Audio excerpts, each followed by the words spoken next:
All right, y'all. Welcome to All Politics of Local America's number one political hip hop radio talk show.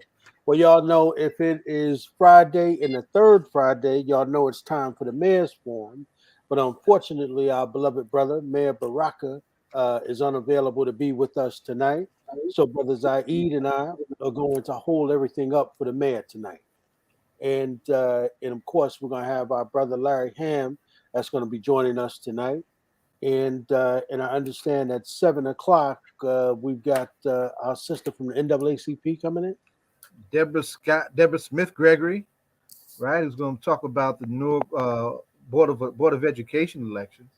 They're hosting a candidates night in a minute, and at 7:45, coming behind her is Joe Marchia from Our Revolution. It's Bernie Sanders' organization. For folks not familiar with that, who are raising some very serious questions about what we call the line process in New Jersey elections and how that whole process should be changed. And then, of course, we got a young man, a Jersey-born, Jersey-bred hip-hop emerging legend in Hakim Green, who will join DJ Rhino for the hip-hop spotlight to round out the show. So we got a loaded show. Well, We sounds missed, good. Go ahead, we Zaid. missed I'm our sorry. no, we missed the mayor, of course, because his hour is always full and dense in its very unique way.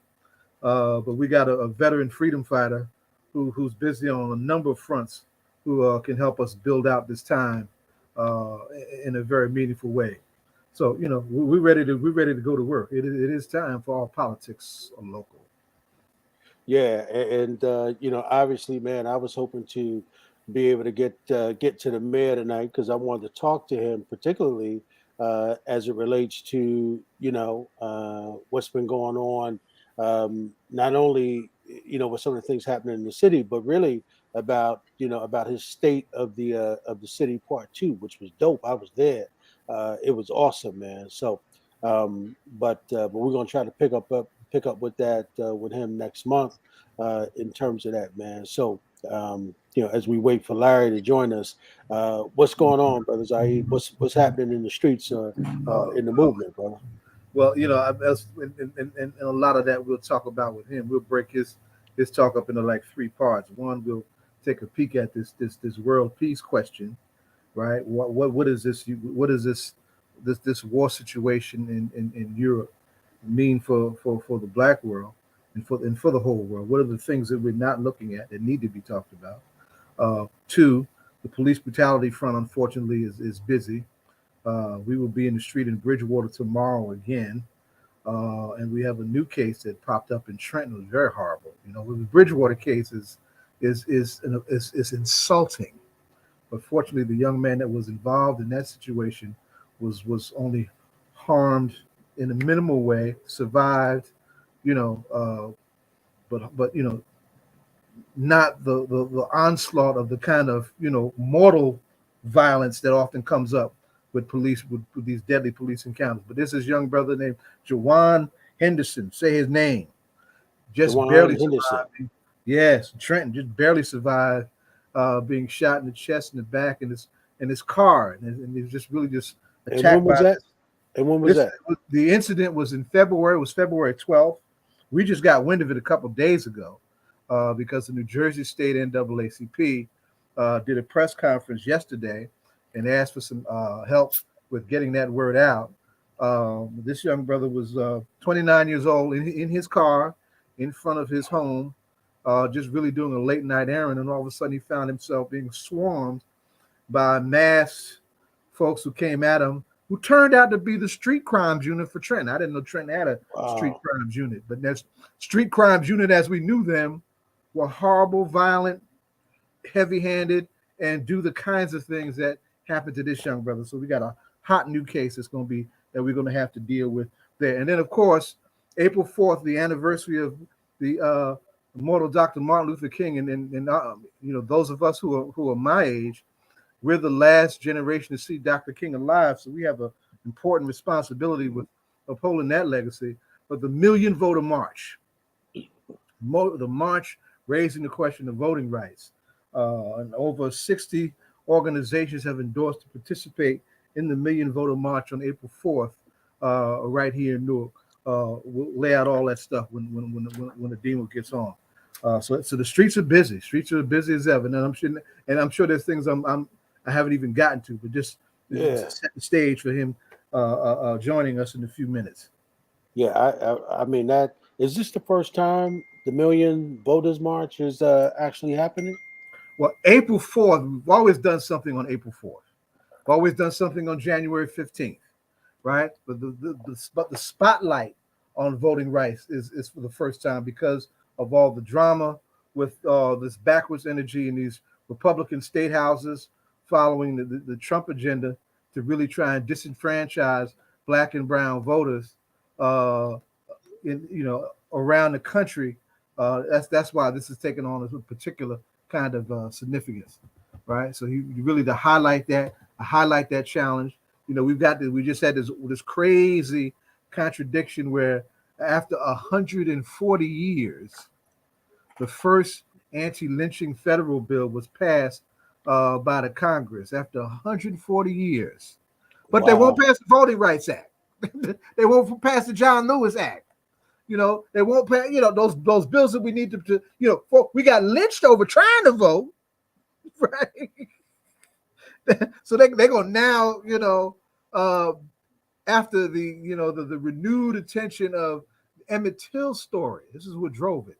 After the renewed attention of Emmett Till's story, right? The first effort to get an anti-lynching federal bill goes back to 1882. Mm, mm, 1882, after the overthrow of Reconstruction, right? Around that time, the first Civil Rights Act was being ruled unconstitutional by the Supreme Court. right. Right? Right. You know that legal history, right? So the schizophrenia of American politics continues on racial lines. So it's the important magnitude of how precarious the state of the vote is for black folk in this country now is driving the theme of this year's April 4th commemoration for Dr. King's assassination. But I'm gonna tell you something, man. If Congress is in real deep doodle right now, right? And if black folk don't get organized and don't come out to vote, right, they're in trouble. And because that was one of the things that the congressman was saying. He was saying that he was concerned, with this election coming up, and if we don't get it together, I mean, I'm telling you, man, what's going to happen is they're going to end up losing the House, and Donald Trump just may end up winning election again, man. So I'm telling you, man, this It's, April 4th is going to be big, man. It's going to be remember big. when we did our press conference to announce the 50th anniversary of the Gary Convention, and I Yeah. said that, and I did the libation that said that Eshu is the Orisha for the crossroads. We are definitely at the crossroads for the immediate future of this country. We need to be real clear about that. And even with these It restrictions gets warm that in we here. face, we have to out organize and out mobilize those efforts until we can get I'll those turn it laws off in place right to now, but I'm protect. going to have to turn it back on. I know he's trying to get on. Yeah, I see him. I'm go ahead and let Larry say what's up. Yeah. Peace, brother Larry. Demo, welcome to the show, my brother. You Oh, know, glad to be here. you know, uh, of course, as brother Zaid and I, we were talking about this April 4th thing, and we were talking about the trouble that the congressman was telling us about when he was here. He was saying he was concerned about his own reelection because of the climate in the country right now. The Mhm. level of apathy that some black folks are having based around voting. So there just seems to be some real issues, man. And the question is that you know um, are folks going to really organize? Coming around April 4th in terms of that, are people really paying attention to what's going on, or are they not? Because and if they wind up losing the House, Larry, the White House ain't that far from being gone. Oh, I agree. I agree. I think we are in a very dangerous situation. It just seems like, you know, we go from more dangerous to more dangerous situation. But I agree that the level of enthusiasm is certainly not what it was in November 2020, when you had the largest voter turnout in the history in any presidential election in the history of the United States. It's like the water has returned to its normal level now. So it's going to take really significant effort to get people out in November. If I were if I was a leader within the Democratic Party right now, what I would be doing is allocating party resources toward a massive voter registration drive in New Jersey. First of all, He's talking your language. right, a massive voter registration drive in New Jersey. First of all, Democrats outnumber Republicans in this state. I mean, Right. all Democrats have to do is come out in strong numbers and they can win. But as Ed, as you said, the turnout depends on various factors. And some of those factors impact people's enthusiasm. Yep. So what I would be doing at this point, I wouldn't wait till this summer. Look, today it was 72 degrees. I'm just coming from the park, right? Right. I'm just Right. coming from the park. It's 72 degrees out here. And I would be doing voter registration from now until the cutoff date in November. POP already started its voter registration drive 2 weeks ago. We send a team out on Saturdays. Last Saturday, they got rained out. And this Saturday, we just suspended it for this Saturday only because we have a demonstration in Bridgewater.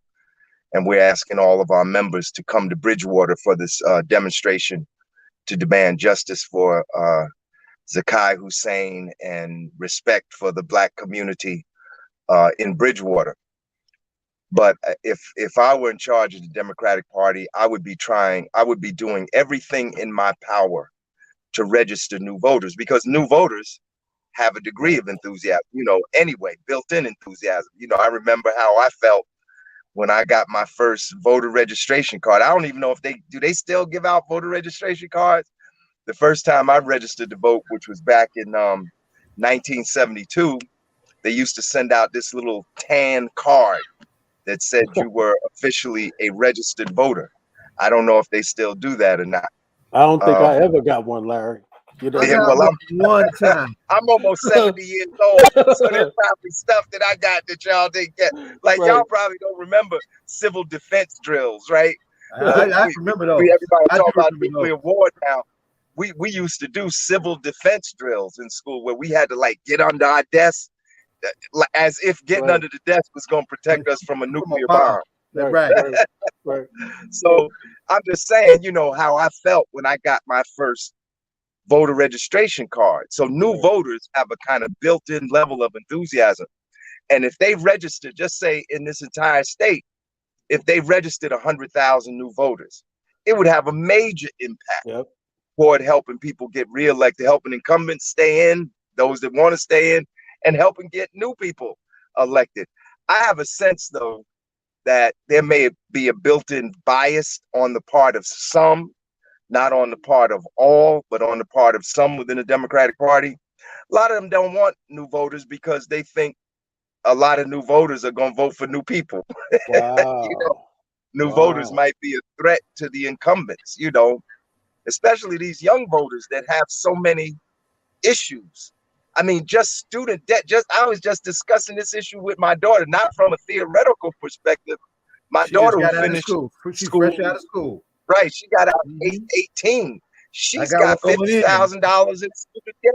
Yeah. Stuff. And a lot of Democrats are really not speaking to that issue. All Democrats should be speaking to that issue.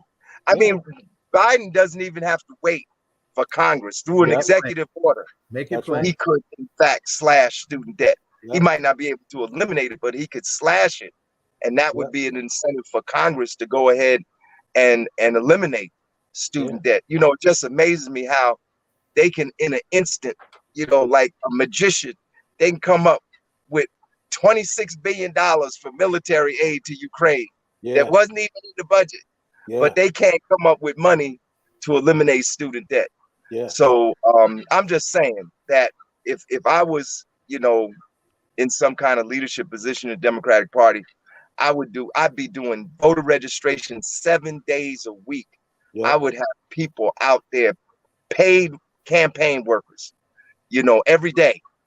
Not campaign workers, but paid volunteers to be out there every day registering new voters. You know. And they got the money, Larry, and that's the thing, man.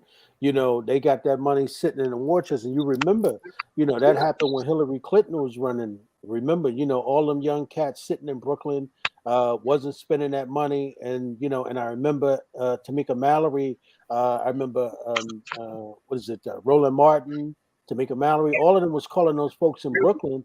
And they were talking about, you know, what kind of campaigns are you guys, kind of commercials are you guys running, and where are you guys running them at? You know, because most certainly y'all ain't spending that money in the black community. Right. And so what was happening is that black folk was like, oh, Hillary got this in the bag, right? And she most certainly didn't have it in the bag. But that was what them young white boys was thinking. And after the thing was over, you saw they found out Hillary Clinton had like $10 million in the bank, right?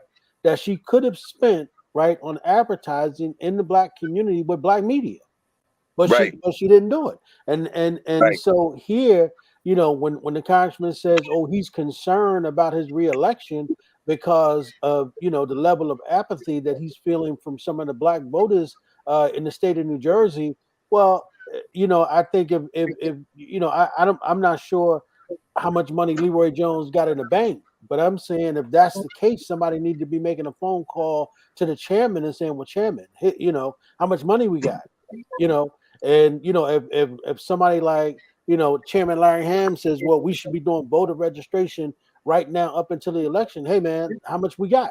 Let's figure out how to get, you know, these young people out here, you know, particularly for the summer who need jobs. So let's get them out here. And let's get them registering people.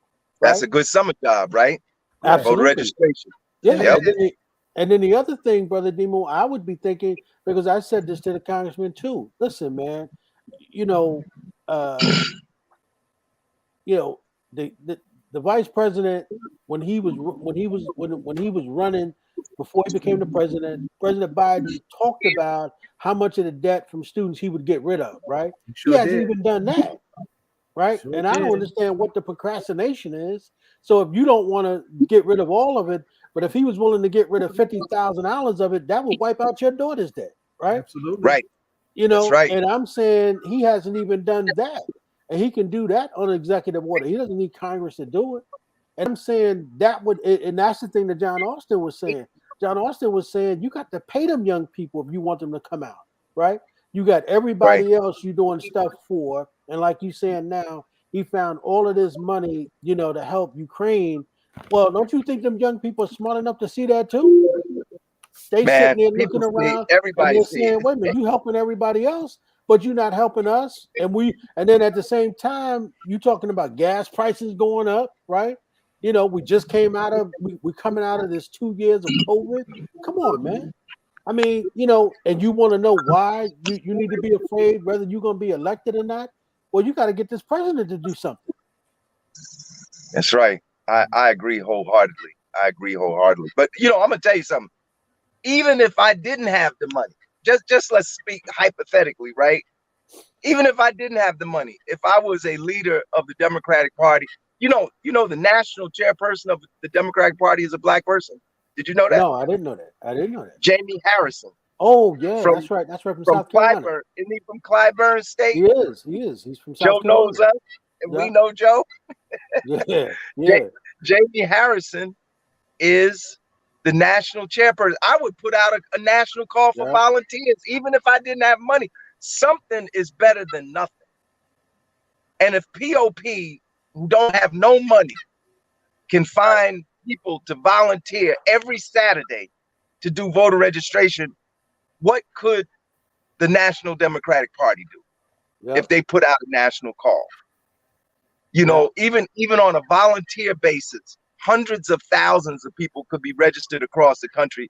And certainly, even I would dare say that if the entire Democratic Party got behind the effort, you could register 100,000 new voters in this state. Yep. But you know, I can't. You gotta invite Leroy on and ask him. You know, what's the deal? You know. But the Democrats got to do something, man. They got to do something. People are not feeling it. I mean, they're not enthused, you know.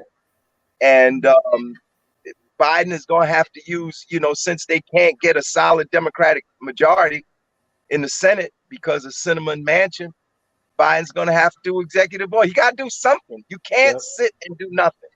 Especially when you can do things that seem almost magical for people on another continent.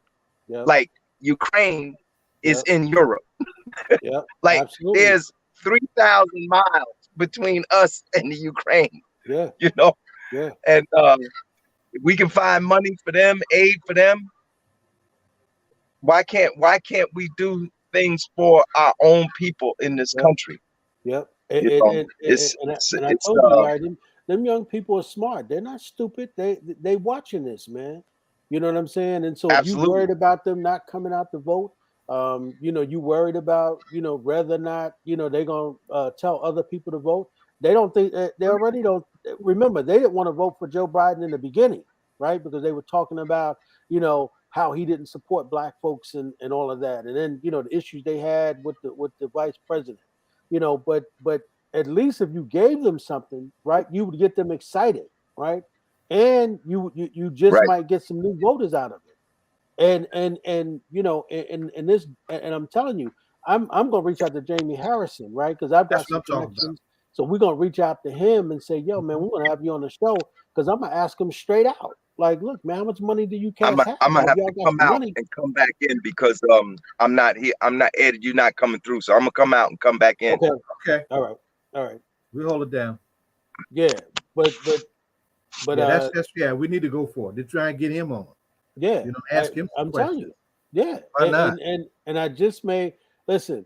I mean, I may invite him on with the congressman, so the congressman can ask him directly. Like, look, man, you know, how much money do you cats have, man? Because at the end of the day, you know, listen, I'm telling you, Donald Trump is laying and waiting, right? And if he got a whole lot of company. And Zaid, you know, when he come back, it's gonna be lights out, man. That's right. He's because this dude got a lot of anger, right? That's right. And there's a lot of people he want to get back, right? So you know, those Republicans are storing up that war chest. They ready with that money, right? And they might be already out there registering their new voters, right? That's right. Making sure that listen, you know, next time around we're gonna make this happen. Because and you know, if he's getting, and here's the other thing, Zaid, if he get reelected, you know he's gonna pardon himself and his family. You sure enough. On all them folks that did all that mess on January 6th. Oh yeah. I mean, clear all of them.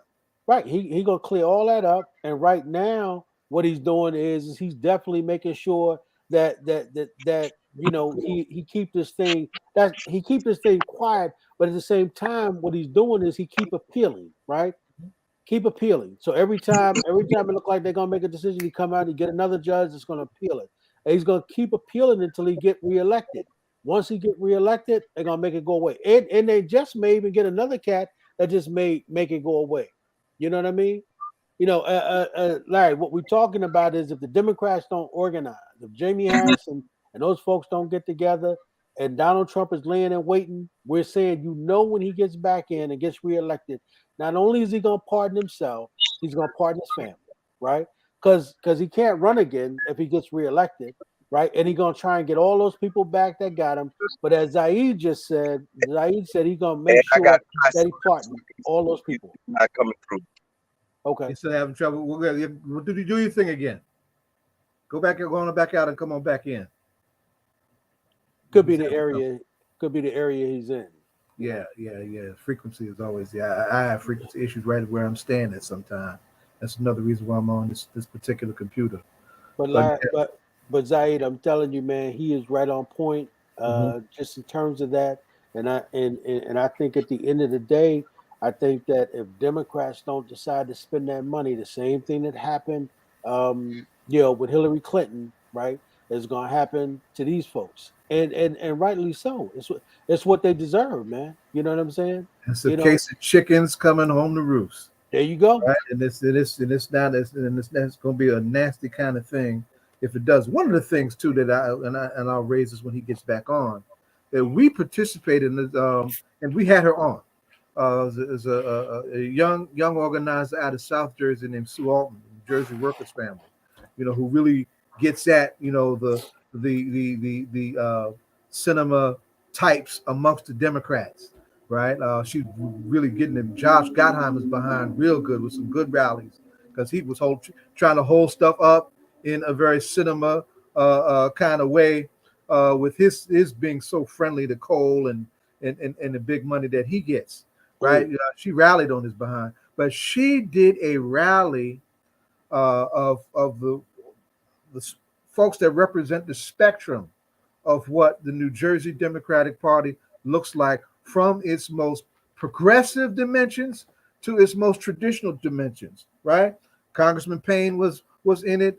Congresswoman Mickey Sherrill was in it. To people like Larry and the people like the labor unions and whatnot. The different women and the different multi-racial dimensions of what the Democratic Party is supposed to look like, right? There's a need for I would say, some regional strategic rallies, particularly in those areas that are close to call, where you got folks who are in office, but won just barely, right? And have in bases where they have strong Trump mobilized opposition.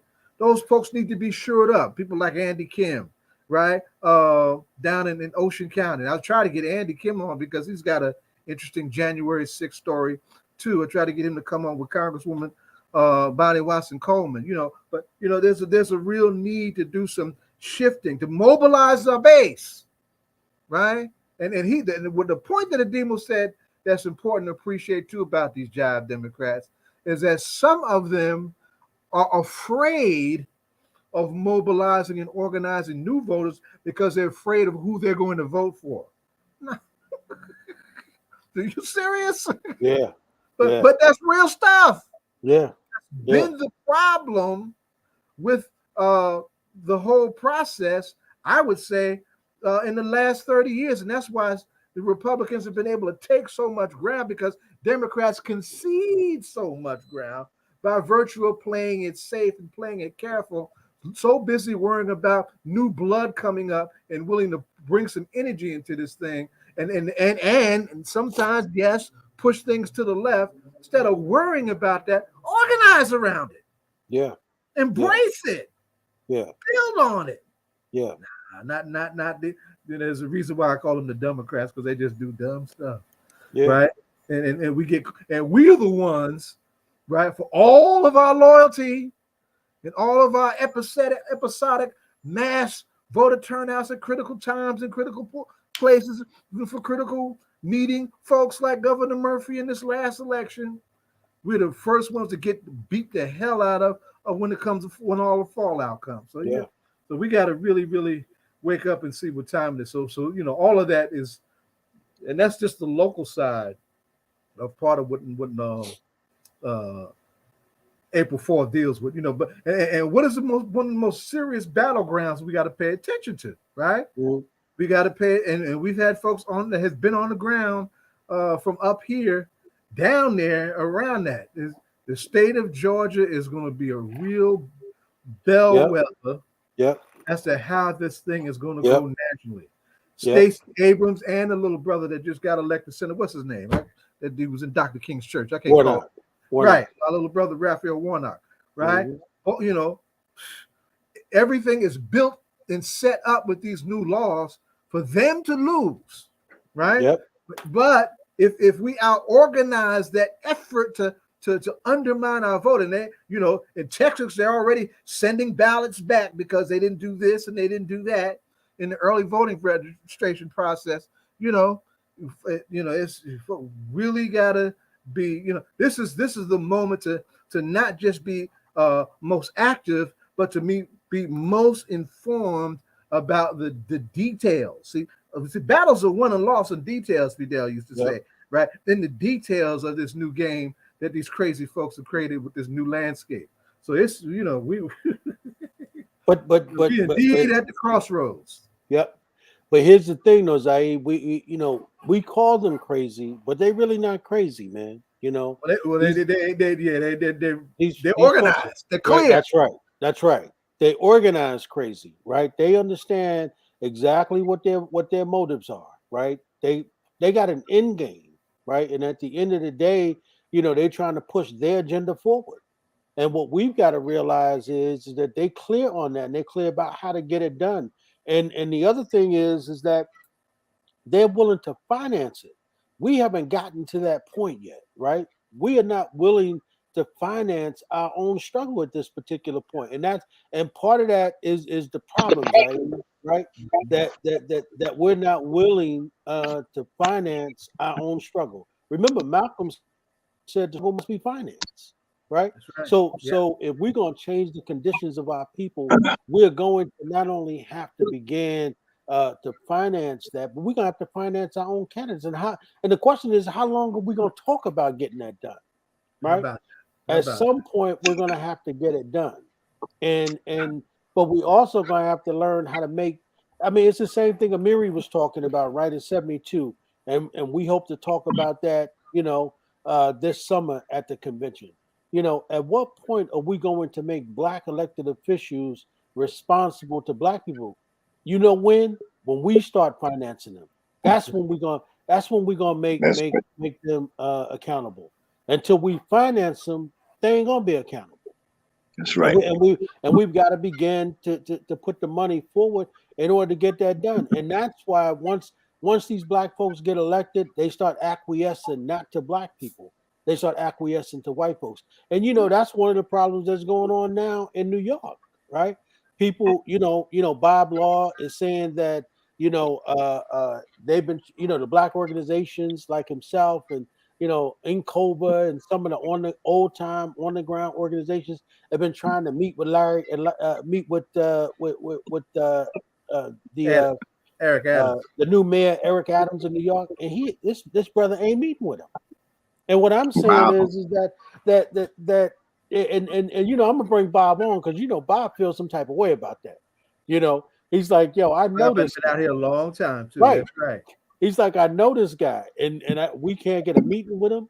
We can't talk to him about where Black folk are, and we know that primarily, according to our brother Conrad, we know that New York see him as a police mayor, right? And they believe that because he had all them years in the police department, that somehow magically, right, this crimes unit he's bringing back, right, is going to do all the things that them jump out boys was doing back in the day, harassing Black folks, right? Somehow these new guys are going to do something different because they wearing a jacket now that says police. Bob said, are y'all serious? Are y'all really serious about that? Y'all really believe because they wearing a police jacket and it says police that somehow these good old white boys are going to do the same thing to Black folks that they've been doing to us for over 400 years? Come on, man. Right? But I'm saying it ain't going to change, in my opinion, until we begin to finance our own folks who are elected. And that's what we're going to speak to at this convention. You know what I mean? In terms of trying to get to it. But I see Brother Demon was back. I also see that Chris Randall is joining us. So want to say what's up to Chris. What's good, Chris? What's going on, man?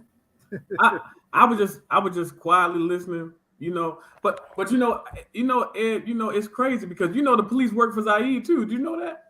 They do what? Crazy. They work for Zaid Muhammad too. You didn't know that? You talking about it, this guy coming being crazy. No, what are you talking about? One of our marches. You was telling the police what to do. But just didn't tell the rest of us that the police was doing what he said. let's just say it almost didn't go well. Let's just say it almost didn't go well. You ready to run out and jump on him. You thought they were messing with me. We didn't know Zaire Muhammad was a company man that particular day. We didn't know. This dude got jokes. That's the Panther Cup that you all beloved. That's good. But you know what it is? The only point of departure I've had in this conversation is that it's not about whether or not we finance them. Gardner Taylor, the amazing Black theologian, was at Jeremiah Wright's church when President Obama was running. And one of the things he said in the sermon that he preached was, sometimes politicians can have our color but don't have our hearts. Oh yeah, that's right. So if the only thing I can do to get you to serve my interests is to put some money in your pocket, you probably didn't intend to serve my interests in the first place. You got this little mic dropper that's using some old church wisdom on there, young man. It's a mic dropper. That's a heavy piece. Yeah, and Gardner Taylor is an underappreciated gem in the Black church theological tradition. Yeah, underappreciated gem. And if the only thing I can do to get you to serve my interests is to put money in your pocket, that says something about where you are. But I'm gonna tell you something, man. We come in to change that. You know, one of the conversations, of course, a number of conversations I had with him before he went home to be with the Lord, and a lot of the instructions he gave me, I'm kind of holding back on him. But I can tell y'all that on August 4th, we're gonna come real black and real strong for our brother, right? I'm gonna tell you right now. And the thing is, let me just say this. One of the conversations I've been having with Mitty offline, right, is that he's been saying, look, man, we just got to have some outright open conversation in the spirit of my father on the 4th, man. And of course, and this, Brother Demo, this, Larry, that whole convention was not only about getting, black folks elected, but it was about making them black folks accountable to us, right? And so we're talking about picking up at this convention with the 50th anniversary, we got to speak to that, and we got to speak to that honestly, right? That's saying the time of those old folks, getting elected and getting in the pockets, of all of these supporters and all these folks who can buy, their votes and so forth. We've got to change that. And if they're not going to be accountable to black folks, then we've got to make a decision. And that is that. And here's the other thing, Larry. Some of these folks, in my mind, stayed too goddamn long in Congress. Why do you need to stay there 30 years? I mean, what is that? They're trying to get that pension. They get a pension. I think it's 12. If they serve 6 terms, I think it's 12 years. They get a pension, and I think it's a pretty hefty pension too, close to their salary. Wow. It's the same thing with the state legislature and the municipality. I think if you serve 3 terms on the city council in Newark, you get a pension, or 3 terms as mayor, you get a pension. Wow. So there is a financial incentive at every level of government to stay in office. That's why people have to pass laws for term limits, because if it's not the law, people gonna stay there. You know how much a congressman makes? The first year, what they call the junior congressman, first term congressman, I mean $174,000 a year. Congress just raised their salary. U.S. senators make almost $200,000 a year.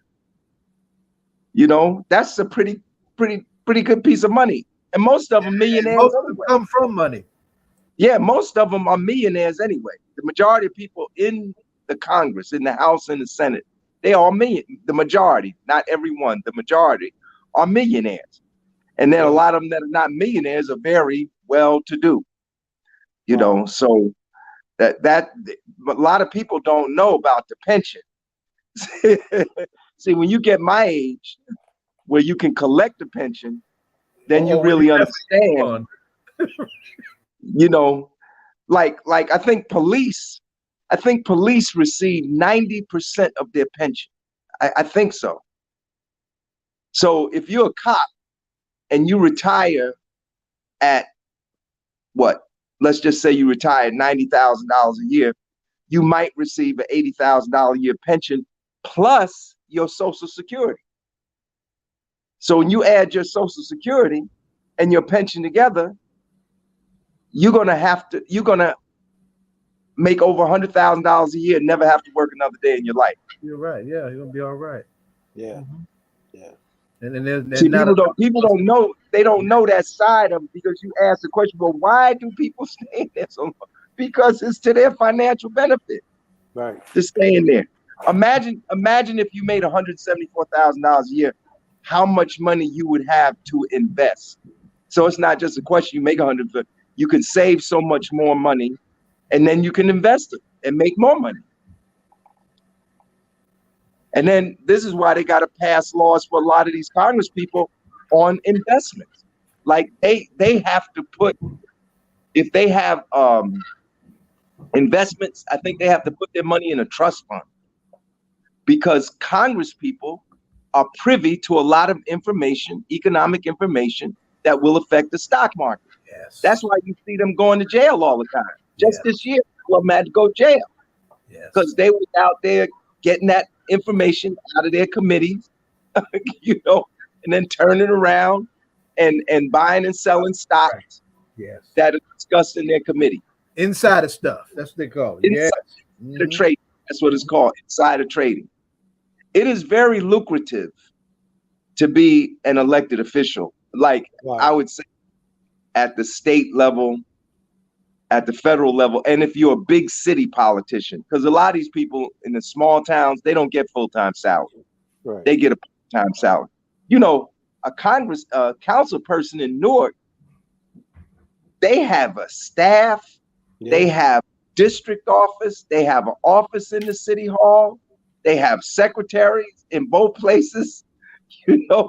They got 3 or 4 staff people. They get a salary. That's right. Some of them, like Donald Tucker, were full-time councilmen because they made enough money to be full-time councilmen. Right. And then you can get appointed to certain commissions that you get paid for. Like if you appointed to the water commission, you get a certain amount of money for sitting on the water. It's not a salary. You get a stipend, or you get a lump sum payment. Believe me, a lot of them stay in office not for altruistic reasons, but for economic reasons. And that's why in New York City, they passed term limits. Like, have y'all had Charles Barron on here? Yeah. Oh yeah. Okay. Well, Charles Barron is a good example. He was Councilman Charles Barron. That's where he first got elected. While he was in his first or second term is when the city council passed the term limits, or when they had I think they had a referendum. It wasn't the city council. I think that there was a referendum on the ballot.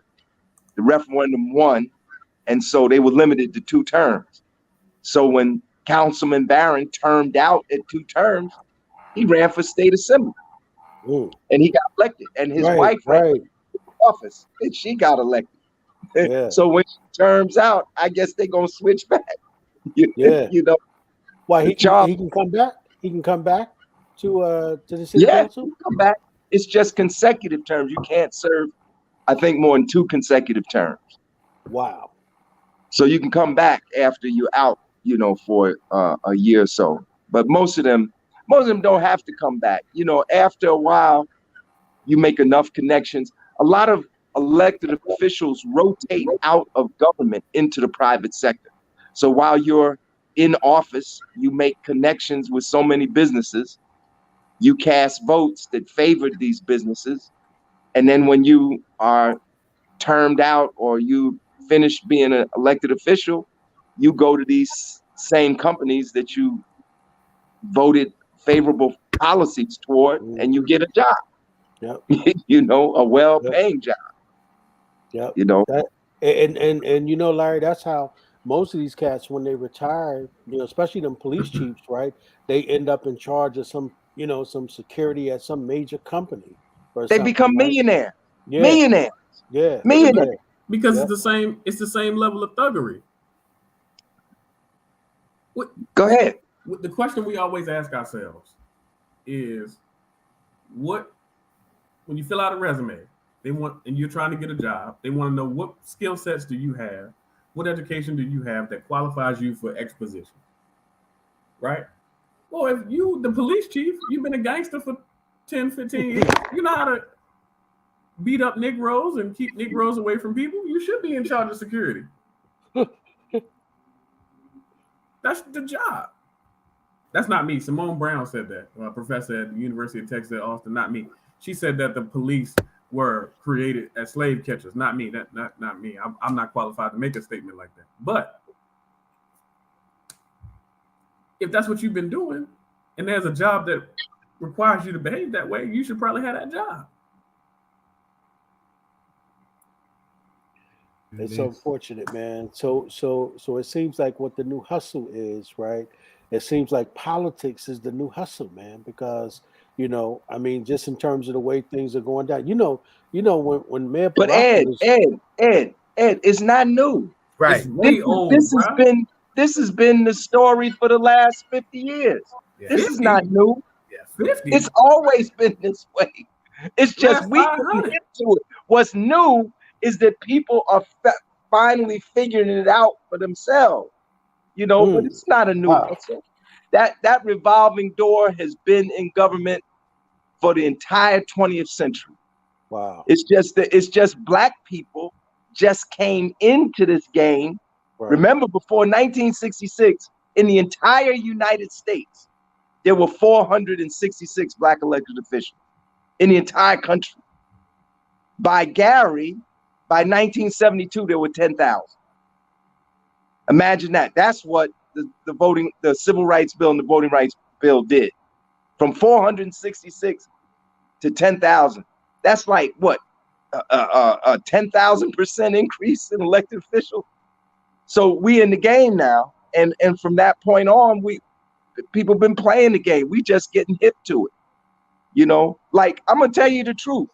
I didn't know elected officials got pensions until about 5 years ago. I didn't even know that. Wow. And I call myself a student. I majored in politics, but in all the politics courses I ever took, nobody ever discussed with me like how elected officials get paid. That they get that. So that's one of the reasons why they try to stay in there. They want to stay in there long enough to get that pension. That's perks. Right. Those perks. You know what? Wow. You know what, Mr. Hamm? Let me tell you what I saw a few years ago. It's a documentary I want everybody to go watch. It's called Traces of the Trade: Stories from the Deep North. It's a very good documentary. What's interesting about this story, and I think it's connected to this conversation about politics, it is about the greatest, probably the wealthiest slave-holding family during slavery. And you would think if you were to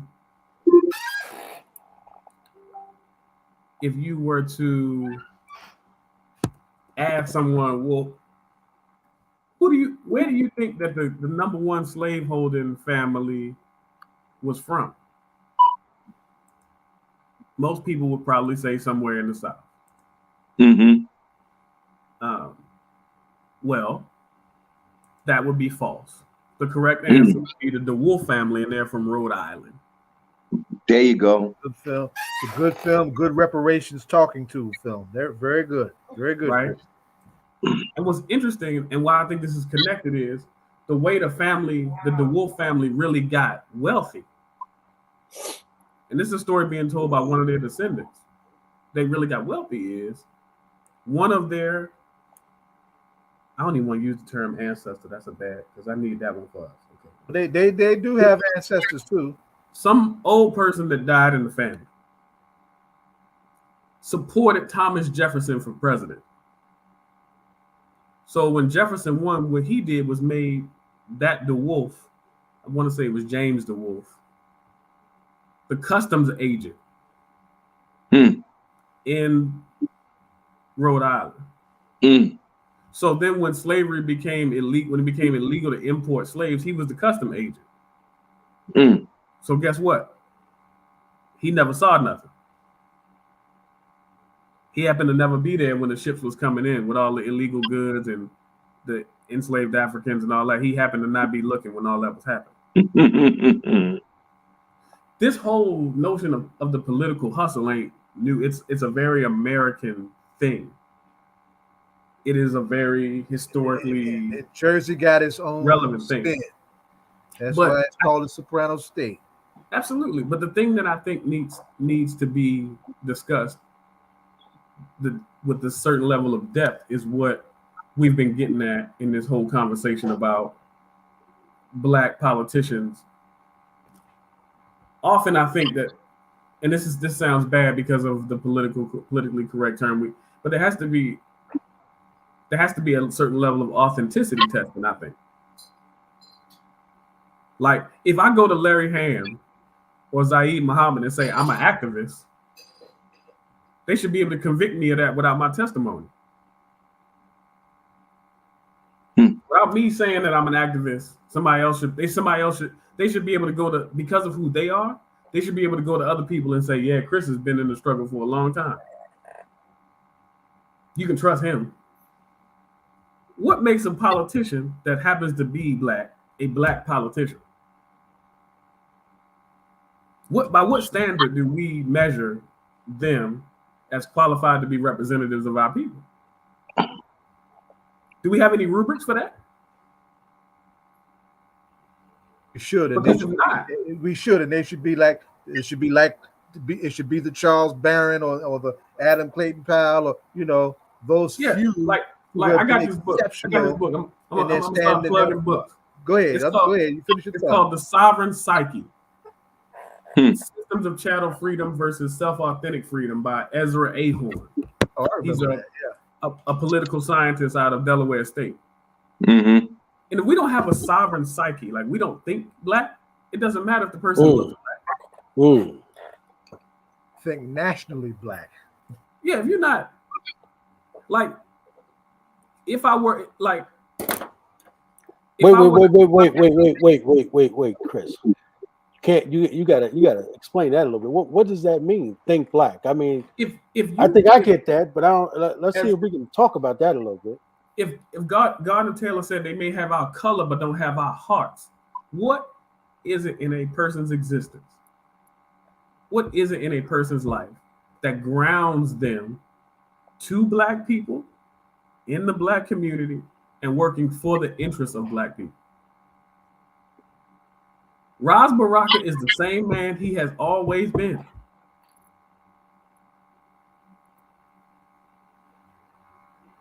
It is not shocking that there's an office of violence violence prevention and trauma support that is in the city of Newark, because he's been saying that the whole time. He was raised like that. The policy Chokwe Lumumba is like that. He's been raised that way. They have Ras Baraka was this person before he was the mayor. So what I'm saying is that we have a bunch of people in the White House, in Congress, in the Senate, in local government, who happen to be melanated, but that don't mean they Black. That don't mean they have a Black consciousness to speak of at all. And I think it has three things: what grounds you to the Black community, what grounds you in the Black community, and what motivates you to serve the interests of Black people. Right. And I had a mentor of mine said something to me that was so phenomenal. Mr. Hamm blew my mind when he said it to me. He said, Chris, whatever you say you are, I should be able to convict you of it without your testimony. He said, what do you mean? He said, and you're a lawyer, you should not have to go to court and get on the stand and say I committed the crime for the prosecution to be able to convict you. He said, if you say you were educated, I should be able to look at your Amazon purchases. I should be able to look at your credit card report. I should be able to see how many bookstores have you been to. What are the searches on your computer? I should be able to build a case. So what you're saying is there should be some sort of evidence. There should be some sort of track record, right? Yeah. So if Larry Hamm tells me that, you know, he's an activist, right, I ought to be able to, you know, without talking to Larry, right, be able to go and find some sort of history of that in the community where he's done that. So if Zaid tell me he's a black revolutionary, I ought to be able to find that somewhere in the community. 100%. In his actions, his deeds, his purchases, his relationships, you should be able to see it all. I don't have to go. If I go on Zaid Muhammad Facebook page for 10 seconds, you're gonna find out that he loved black people. That's right. If I look at Larry Hamm's text messages, I'm sure we're gonna find out he liked black people. Now, if I were to look at certain other political representatives, I ain't gonna say no names. I know that they like pearls. I know they wear Chuck Taylors. There you go. But do they? I knew it wasn't going to take you long to go there. Wasn't going to take you long to go there. I'm just saying. I'm just asking. We may have to throw you out now. I'm just. Y'all can throw me out. I have done my due diligence. Y'all can throw me out. Yes, you did. And I went, and I still love y'all. Y'all can click me off right now, and I still love you. You coming to start? You coming to start cussing? But here, underneath that exists. Underneath that exists, and this is the other thing that we got to get straight with the convention when we do its anniversary, is that we need to also be talking about doing more of running folks from our own ranks, from our own circles. That's right? what I'm saying. Rass and Chokeway, they took that amongst themselves, right? But we need to be about, as a part of our organizing entities that we're creating, as a part of our organizing legacies, is training folks to take the stage, right? Whenever I talk to, do rallies now, particularly amongst, younger folks that represent all these coalitions we're trying to build, I make a point to tell them, that if y'all want this to change, you need to think about who we gonna grow out of this particular circle that we in right now to replace some of these jokers who are in the damn way. Yeah, that's right. Yeah, that's right. That's and Larry, I'm gonna say this to your face, man. That's the issue I got with Larry, right? Because Larry, to me, is one of the most legitimate elders in our community right now, especially around politics and struggle. That the POP organization, in my mind, is strong enough to nominate any candidate. Hold up, Aaron. Hello. And no, hold on a second. And I'm saying this to Larry right now because, people are running all over the place. But Pop, in my mind, could say, you know what? Here's who we're going to run and why we're going to run them. And here's what we know, right? Because quiet is kept. I've heard Amina say publicly that Larry is the fourth son of the Baraka family, right? So if Larry spoke that out publicly because of his relationship to this family and who the mayor is at this time, listen, we know without a doubt that the kind of love that Larry has. Larry don't get no $200,000 salary for having all them damn marches he had, right? Every time there's an issue, he out there on the ground. But what he does have is he have what brothers in the street call street credit, right?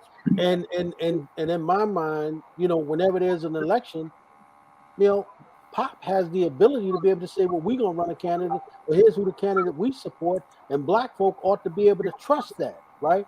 Because Larry ain't never sold black people out, and he's almost 70 years old. How long is it going to take, right, for our brother to come and take his rightful place?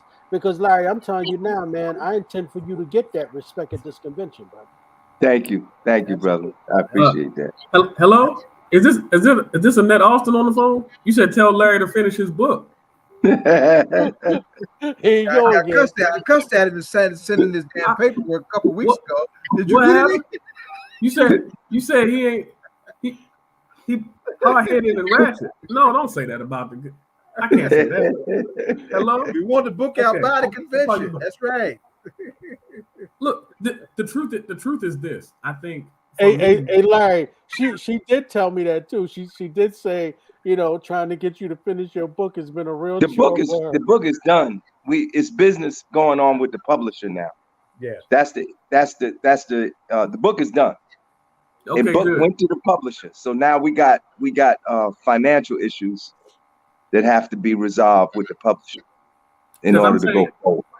I'm saying the thing about it, right? Junius Williams writes massively about it in terms of King Gibson's election in Newark. There is, until we are running people, as Aid said, who are doing those three things that I said, until we're running people like that, we got to expect them to act white. Mm-hmm. If you're not, my mother told me many years ago, anything that's not overtly black is white. Wow. Don't matter what it is. If it's not Black History Month, it's White History Month. Anything that's not overtly black is white.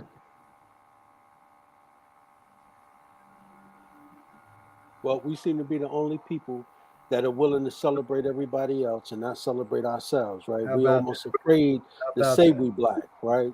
Yeah. And you know what's interesting, Larry? I don't know if you all saw this.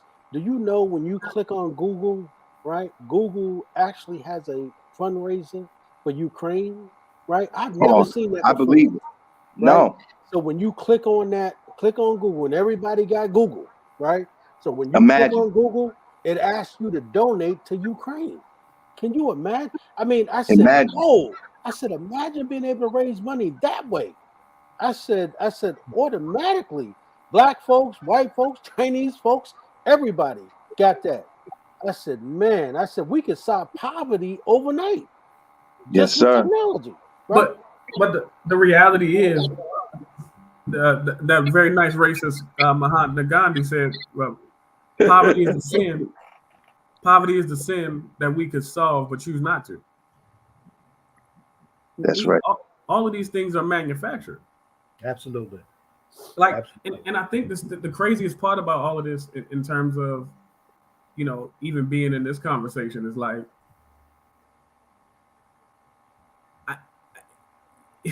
it's so funny, which is why I think local government is so important. Obviously, a pro-police mayor can exist in New York because we got a pro-police president.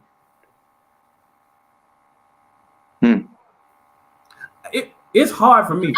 You know what, Mr. Hamm, I'm gonna take my beating in front of you. I did not vote in the 2020 election. You know why? Why? I had two of the main components of the prison industrial complex running on the so-called left, and I had a fascist on the right. And I said, I can't do it. And you know who put me in that position? An elder in my community in South Carolina who said he didn't want nothing from the guy. You talking about Jim Clyburn? I didn't say any names.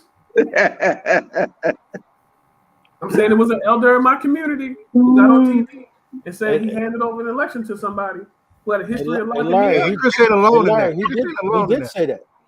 Yep. He did say that. He sure did. Yep. He said he didn't want anything, and he told Ted Koppel that, right? He just said he wanted his people to live in America, where they could live out their dreams, right? So would that be the want anything from it? The choice I had is that was on the left. The guy who wrote the 1994 crime bill is a candidate, and an all-out white nationalist on the right. What a choice! And wow, you mean to tell me we didn't get no voting rights bill? Oh, wow. I watched the president start separating people from their families overnight, and we can't get that. Now they passing laws about we can't discriminate about your hair, because that's what the No, thing. they ain't even past that one. You know, They ain't that's even an past agenda. that one. That's an Talking about the crown agenda that item just right had there. Bonnie Watson Coleman on that. They ain't even past that. Yeah, but I'm saying for me, and I'm gonna be honest, Mr. Hamm. I'm gonna tell you directly. So I don't want you ain't gotta worry about if nobody's saying it behind your back. The part that got me was that it was people who in my community who were elders to me who told me I was crazy for making that decision. I ain't gonna say no names, but there were several people who told me I was crazy for making that decision. I can't do that. I can't do that. And I was literally put in that position by an elder in my community who said he didn't want nothing from the prison man. So to me, that there's a book by Houston Baker called Betrayal: How Black Public Intellectuals Have Sold Out the Working Class.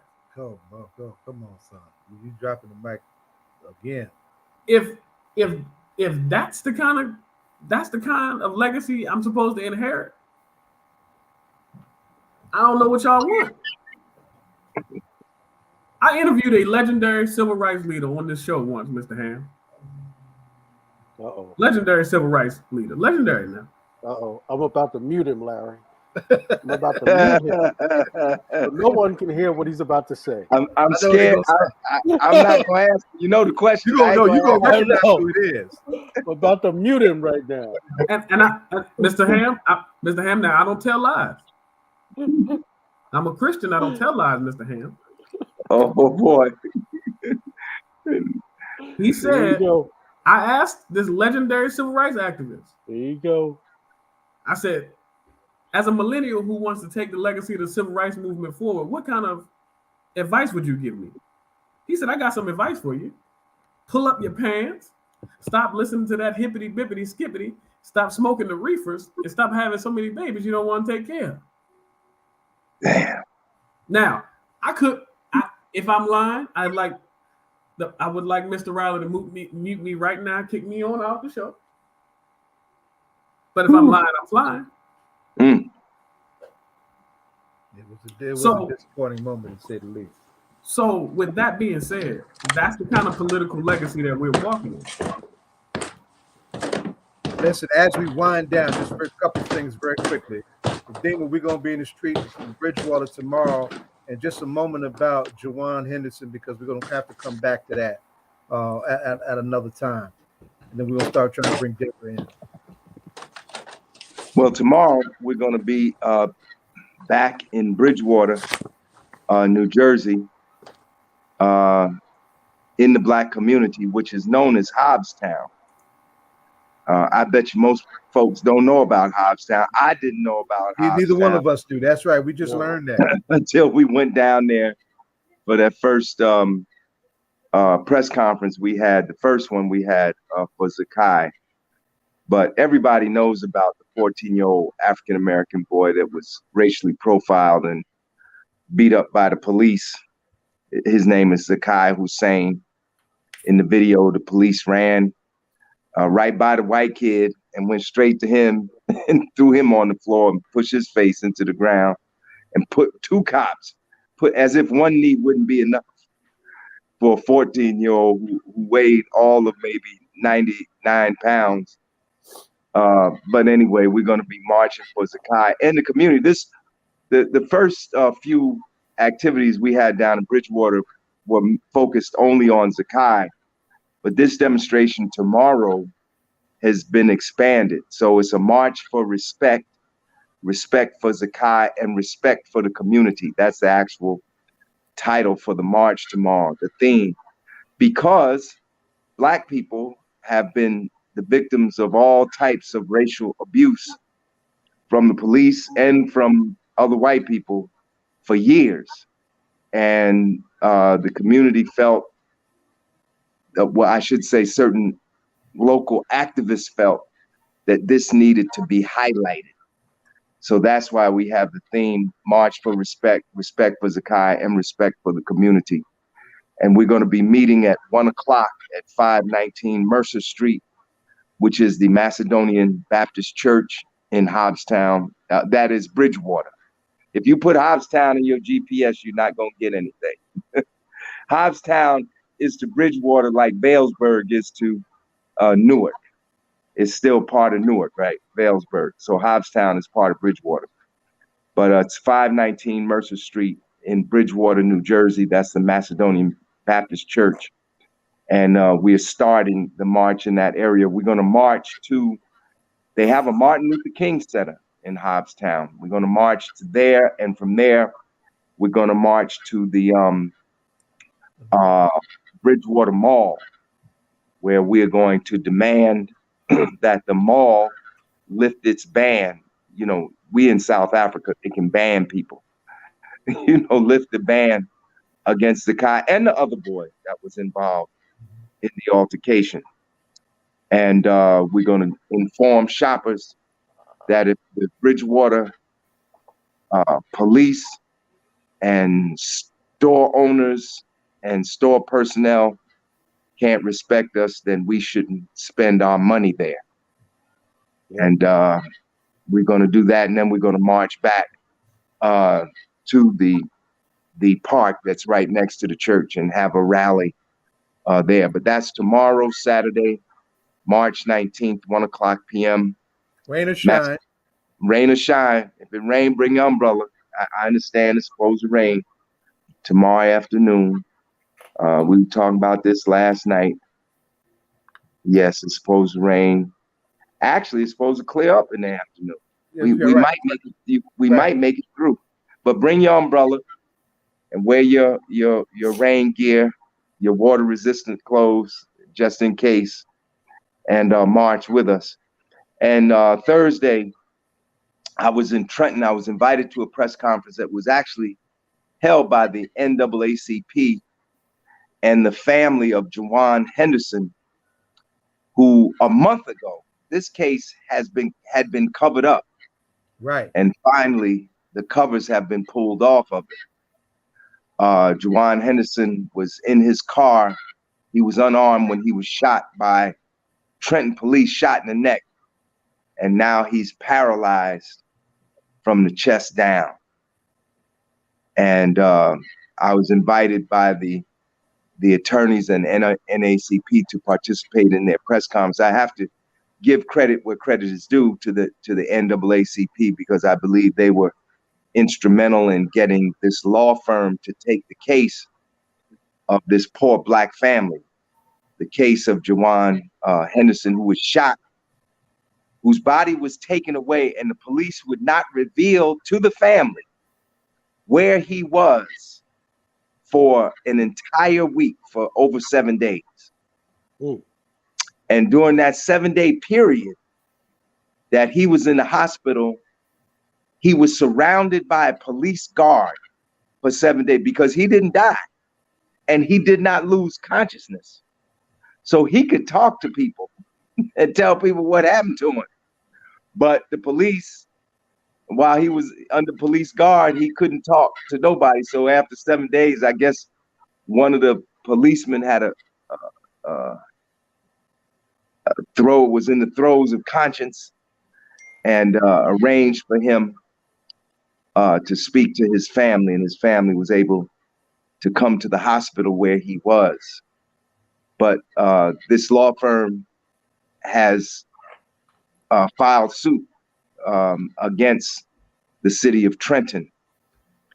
And Juwan was shot by the jump out crew. You were talking about, Ed, when I came on the show, you was talking about Eric Adams. Yep, jump out boys. Stop and frisk. Yep. That stop and frisk in New York. We still got jump out boy problem right here in town. Right. Hey, right. Man, it's no different. Look, everything is functioning at the exact way it's supposed to be. And until we accept that, we can't really move forward.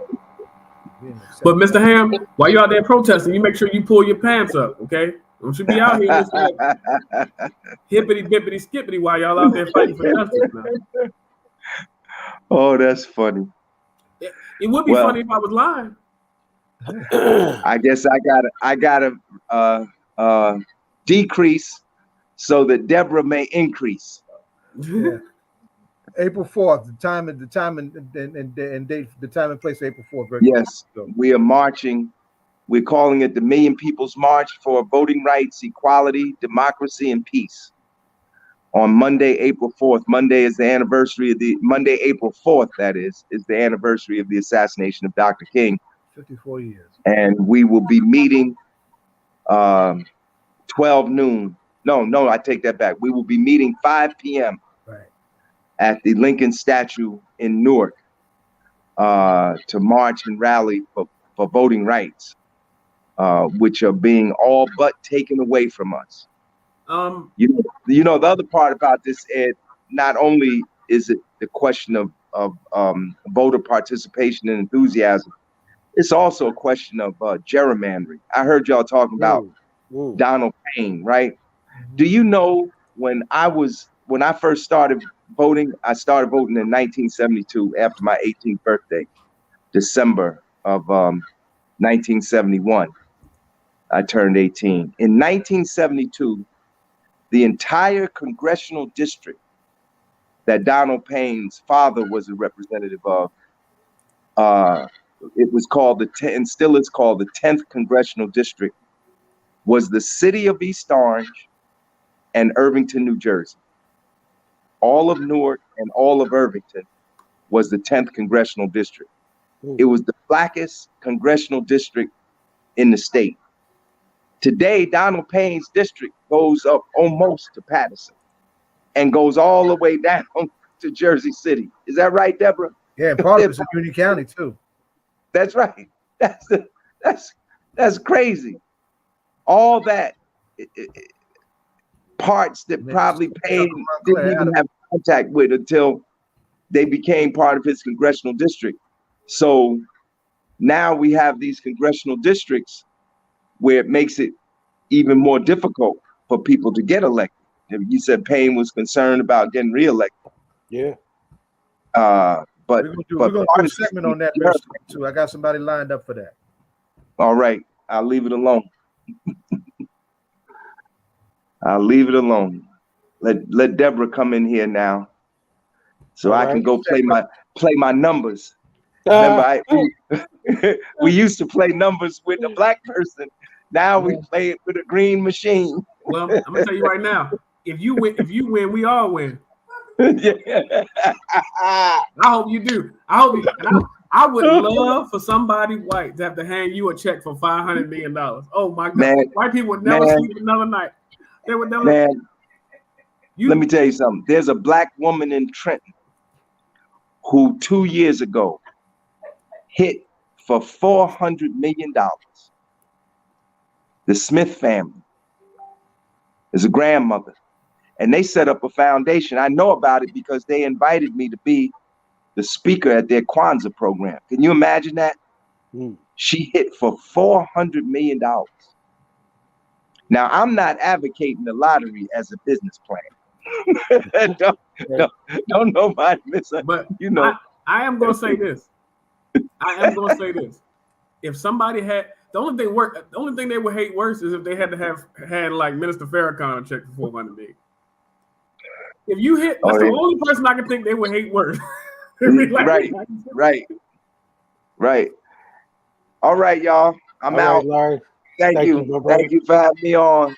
Yep. Deborah, where are you? Deborah. Okay, I was just worried about you. Okay. I was starting to get worried because I knew you was trying to get in.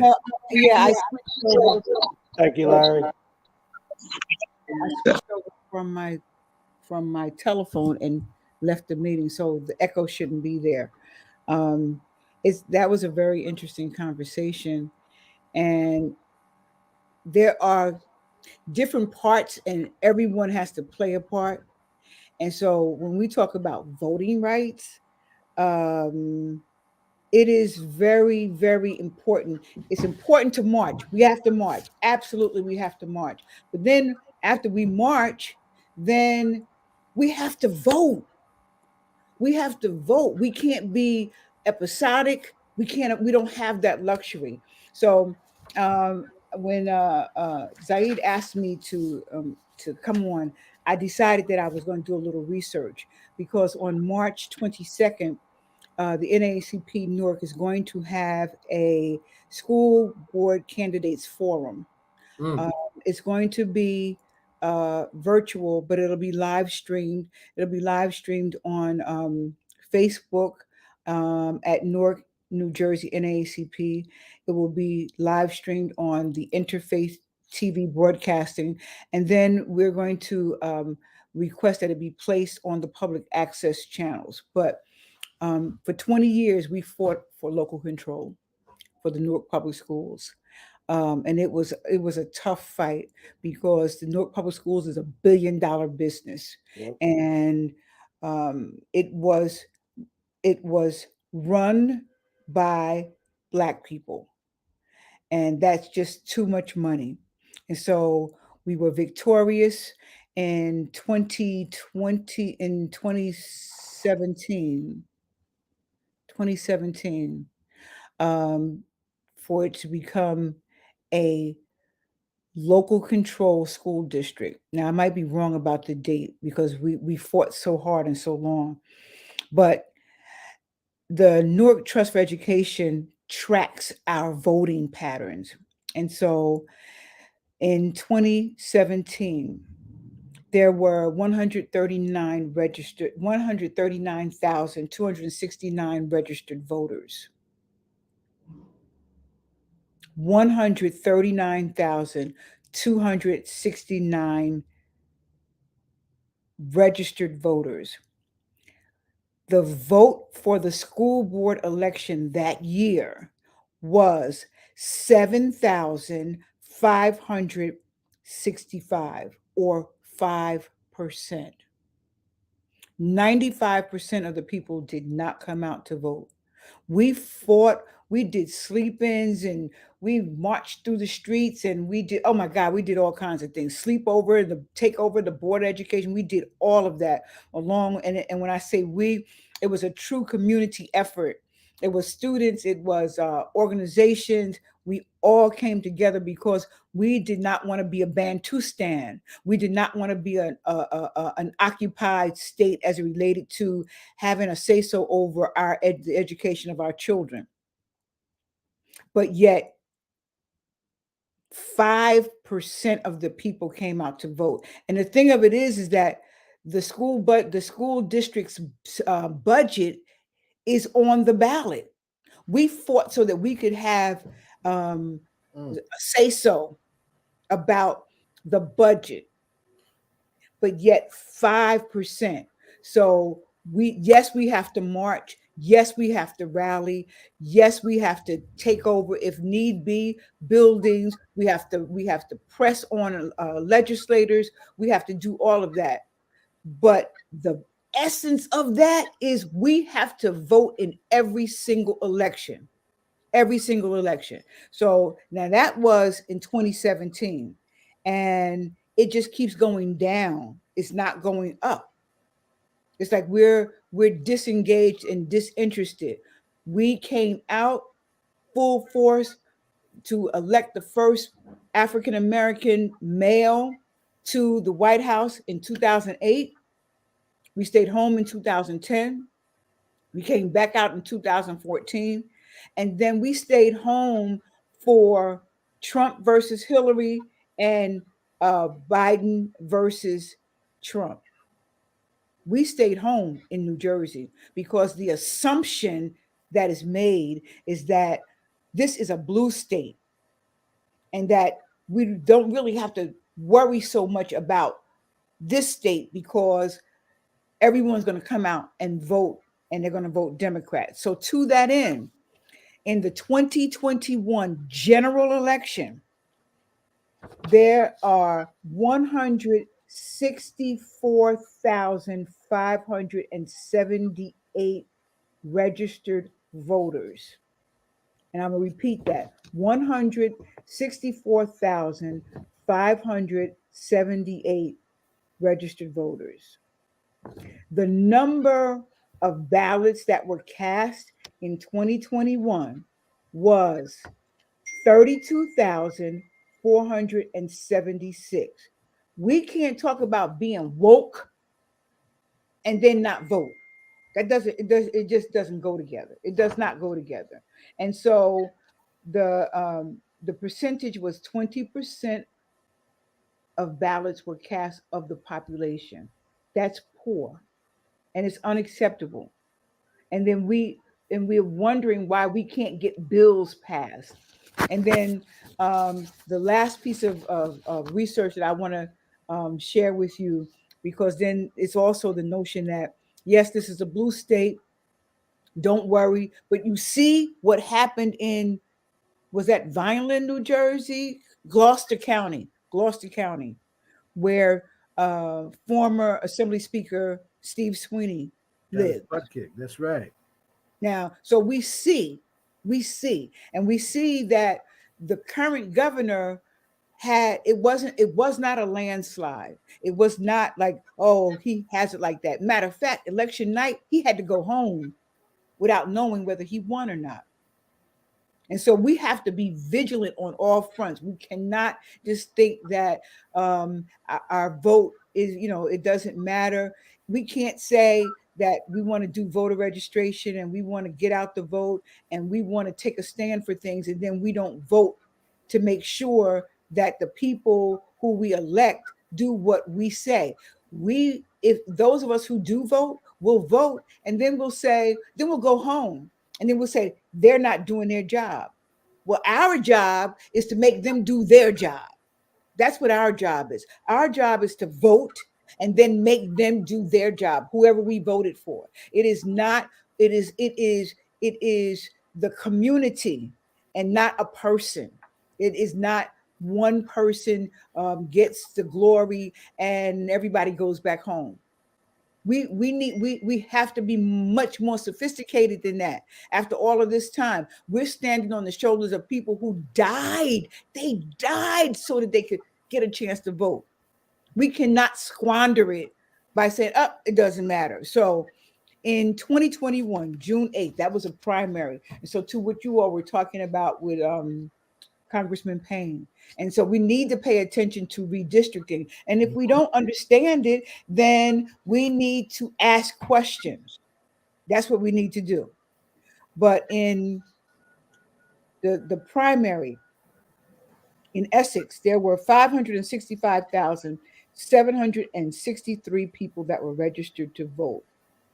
The total number of ballots cast, both Republican and Democrat, out of 565,763, there was 48,059, or 8%. Now, if we're not going to, how do we hold people accountable if we're not going to come out? We have to come out. We have to vote. What I found out, we're so busy looking at what's going on in Texas, what's going on in Georgia, as if we're so in such a better place. But if you do not vote in 2 federal elections, you are placed in the inactive file. A lot of people don't know that. So they'll say, oh, yeah, I'm registered to vote. I'm registered to vote. People lie. They lie. They tell lies. Not that they're not lying about being registered to vote, but they're lying about about voting. And so when they go to vote, their stuff is kicked out because they're inactive. We have to get much more savvy about what we're doing. Like, these numbers they're not sexy and romantic and glamorous. They're none of that. But what they say about us, because when we come out and we vote in a block, people win. We keep showing that over and over and over again. People win, but we can't leave the party. We can't go home and say, oh, okay, I did my part. Oh, now you're elected. So, okay. We can't do that. We cannot afford to do that. We were so upset about what happened January 6th. And it was something to be upset about. But it's the climate of the times in which we live. And so everything is connected.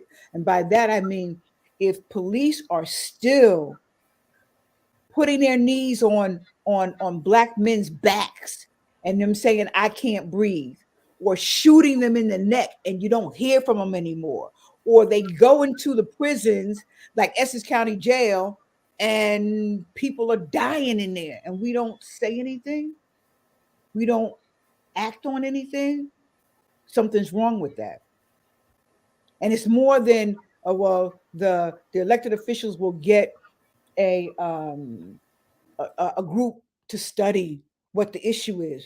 But in the meantime, people are dying. It's all connected, and we have to make sure that we engage people to help them understand, to empower them, and make sure you got to vote. You got to vote. You got to vote. We got to be like the broken record, the record that's stuck in the groove on one and it won't move. Got to vote. Got to vote. Got to vote. Got to vote. Got to vote. That's what we have to do. Well, let's build on this a little bit now. You know, and I'm glad you really took that apart. And those are some places that we're definitely going to be going on and showing a little while. In fact, coming right behind you, we got a young man from the Trenton areas who's starting part of a campaign to take on the discriminatory aspects of the line in Jersey elections, right? We're going to have somebody come on in a week or two to talk about the redistricting and how that, you know, how those politics are kind of corny and how it's leaving black and brown candidates shortchanged in some spaces, and the process is supposed to go the other way, you know. So we're going to be talking about that. But why is it, Deborah, do you think after all, it took us 25 years to get the schools back? 25 years. Why do you think that? And then, because I'm trying to wrap my head around this too, that we have such, once we've gotten it back, right? And it's a major responsibility. It's our kids. It's our kids, and a considerable amount of resources to manage, you know, informing our kids the way we want them to be managed and taught. Why is it, do you think, that we struggle? We got this you know, lethargy about being involved where we should be. What one of the things is that to your point about independence and what have you, we have to learn how to run elections, right? Outside of a machine, outside of the Democratic machine, outside of the Republican machine, because if that is that there's a infrastructure in place, and if you're not a part of the infrastructure that's in place, then you don't have a lot of room to be able to mount something. But you have to know how to mount a campaign, what you need to do to get something as simple as what you need to do to get on the ballot, and then it's unfortunate, do the grunt work.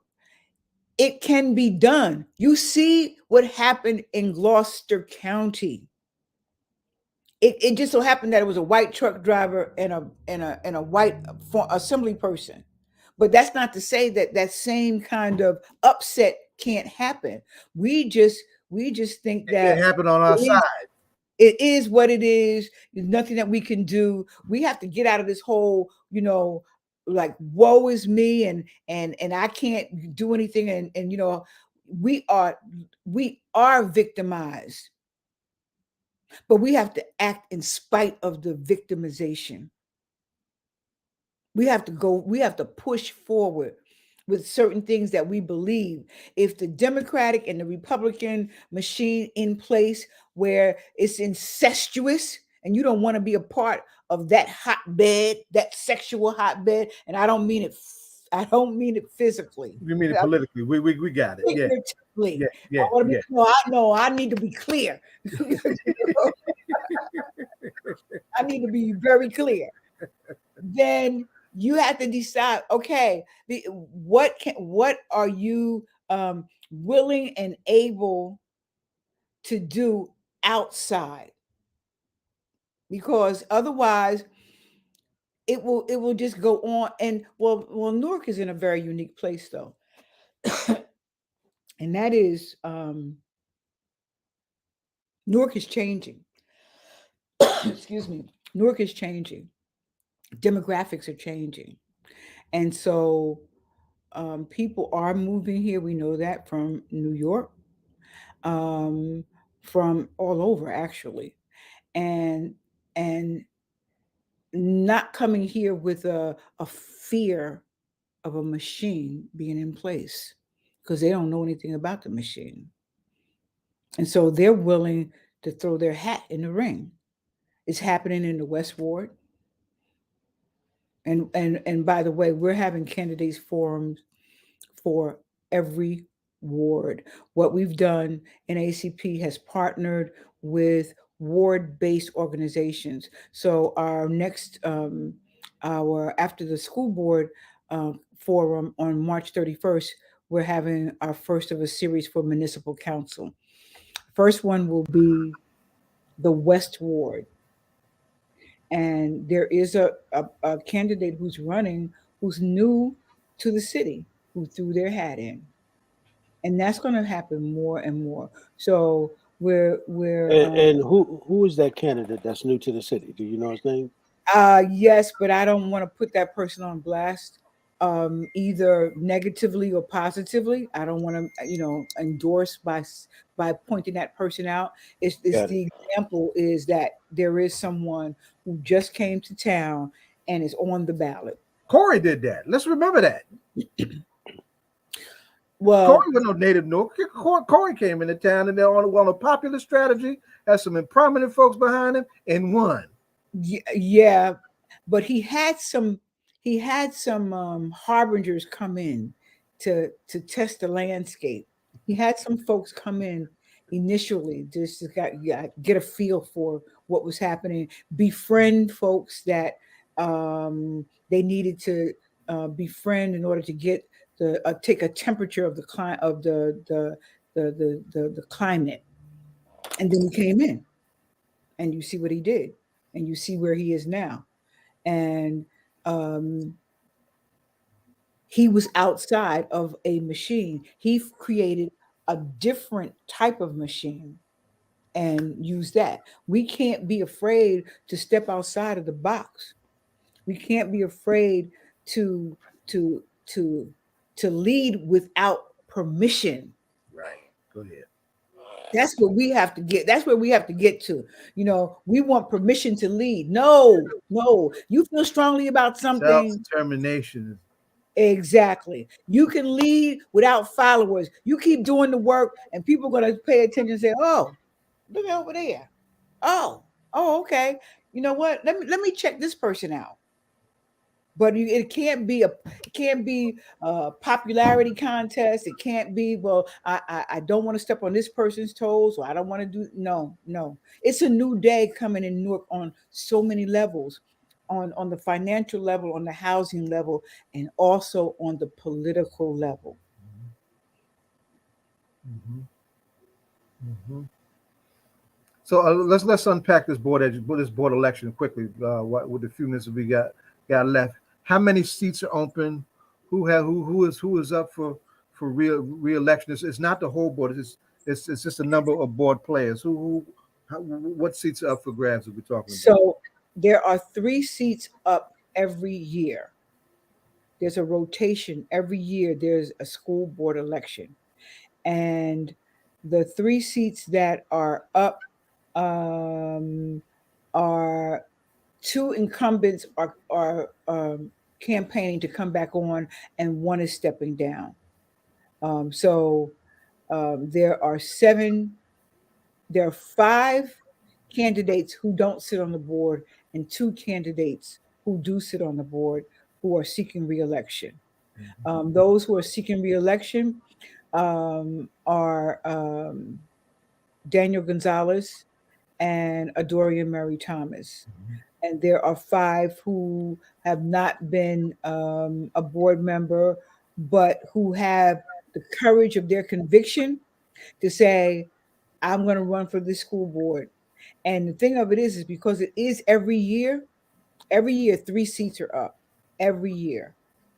Some people use it as a stepping stone for other offices.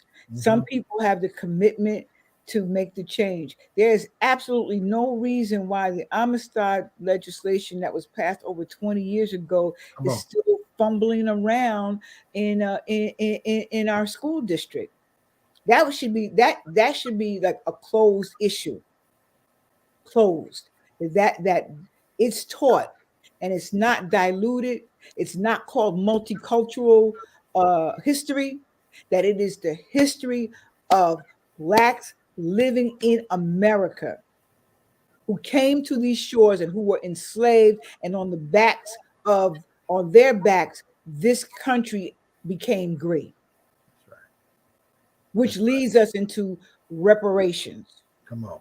That's right. And now we can talk about a task force, but what's happening is that as the reparations conversation becomes glamorous, if you will, there's all kinds of talks about who should get it. Maybe it should be multicultural. Maybe it should be this group or that group. Yeah, maybe we should study it. Well, what should we get? I have a great solution about the African Americans who can trace back. You know how Gates always traces the celebrities' roots. Right. On Channel 13, he only does celebrities, right? So this is my little hypothesis.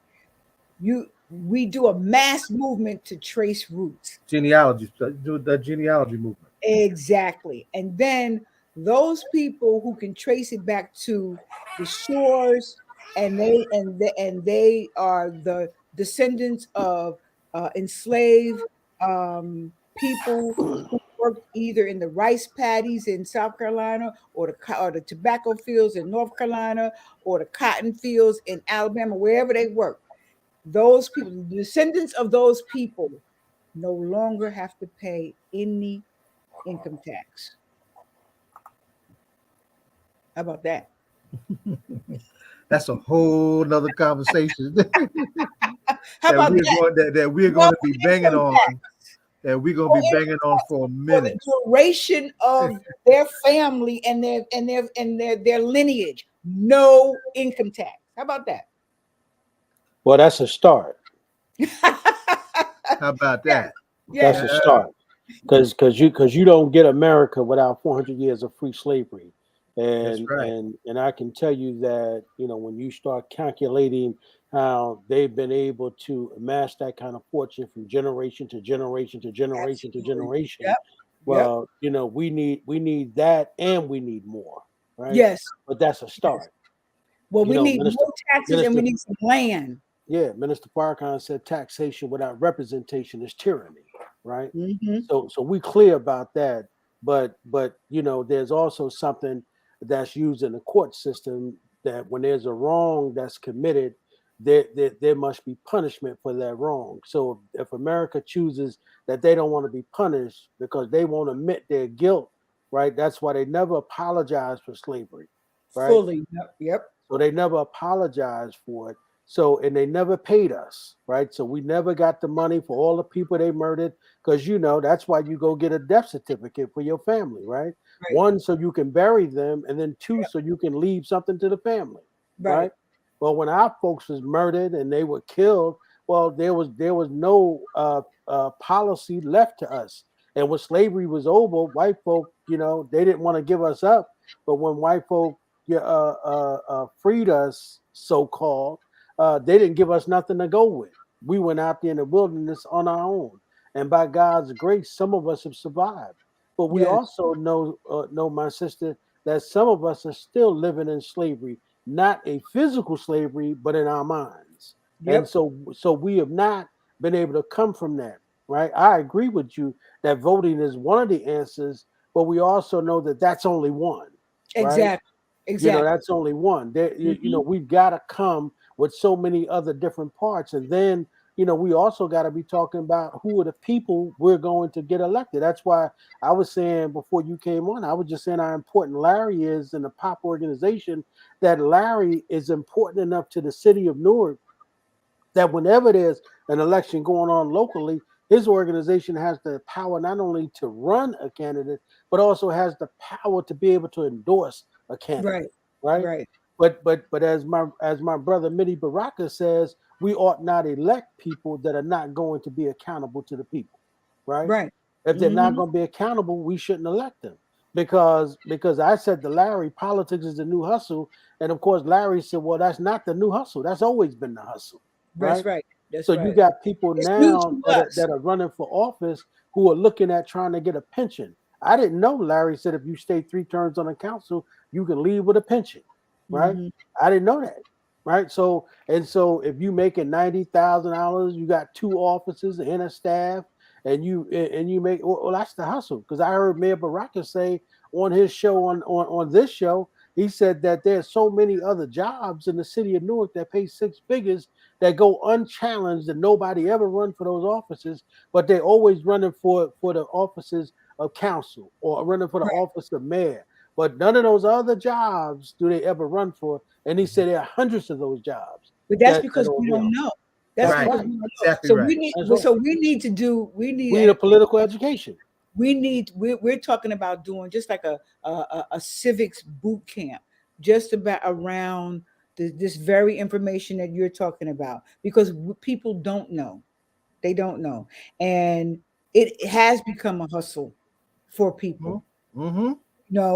And you get your little your group. It's like it's almost like um the church, the politics and the church. Those are the two main institutions. But there's so much more that we need to do. Yep. It's that is so like what you said. There's one solution over here. There's one solution over there. We don't all have to do the same thing. We don't all have to run for office. Some of us can be on the outside, like Larry is on the outside. Now, NAACP cannot endorse anyone. We're nonpartisan. But that doesn't mean that we can't hold people accountable who are in office. That Yep. we can ask hard-hitting questions. Yep. That when we come in the room, they say, they're going to ask us some questions we better know the answers to. Well, And then you we do a know, press conference and say, hey, we went to these folks that are in this position of power. We asked them for X, Y, and Z. They can't tell us what is the problem. We have to just continue to broadcast and educate and empower and let nobody get off. Don't be lazy. yep. Well, my sister, we actually gonna have a panel at the convention with Amina Baraka based around voting. That's vote based around this whole thing. So we hope that we can reach out to you and have you a part of that panel, because we're gonna go deep and black, right? Good. So we're gonna look to do that. So we want to thank you though for coming on. We appreciate your Thank you for contributions to the having me. show tonight. And March 22nd is the candidates night. The Yes. election date is April 19th. So Yes. City of Newark, your Board of Education is on the line. With the Get out budget. there, let's get at it. Let's get at it. Yeah. it's March 31st. March 31st is the West Ward Candidates Forum for the West Ward of Newark. We're going to do the West. We're going to do the South. We're going to do the East. We're going to have a conversation with the North Ward councilman because he's running unopposed, but that doesn't mean that he shouldn't talk to his constituents.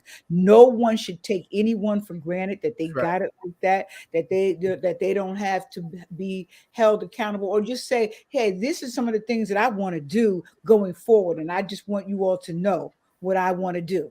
We'll have one in the Central Ward, where a mayoral, and then the at-large is another conversation, because for the most part, three incumbents are running unopposed, and the other person who's running for the first time doesn't have opposition. So we get to have a conversation with the council at large. No one can take anything for granted. That I'm not running. No one's running against me, so I got it like that. No, you don't. Yep. Well, we definitely gonna look to cover some of that stuff with you live on the show. So looking forward to all of those debates and looking forward to all of those conversations.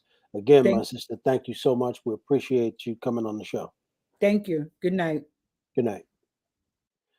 All right, brother Zaid. I know you have your other guest sitting back in I the know back, he's in the background. waiting on deck. He's chiming Yep. in on the chat. Where's Joe? There. This is Joe Marchia from Our Revolution. How's it going, guys? County. How we doing, son? Right, good to have you aboard.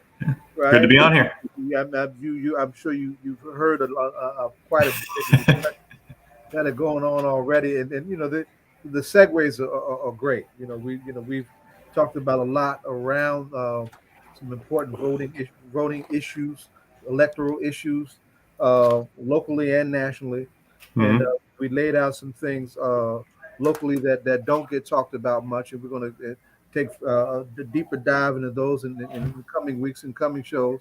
But y'all have a campaign to challenge the line. Now I want you to take a beat, right? Because one thing y'all don't know Joe like I know. Joe is a solid worker, and he talks fast.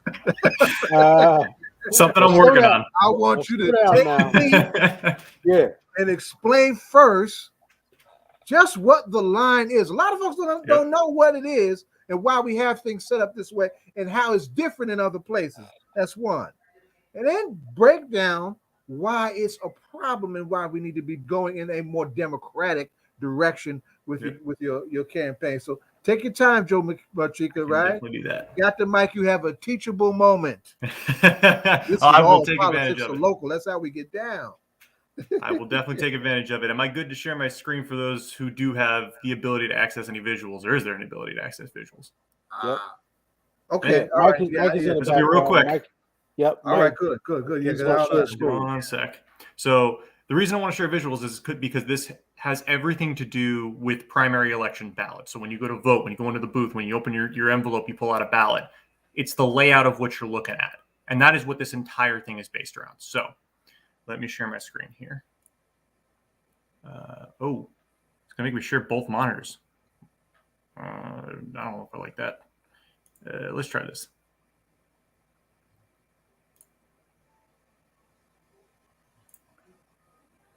Okay, this is all kinds of weird.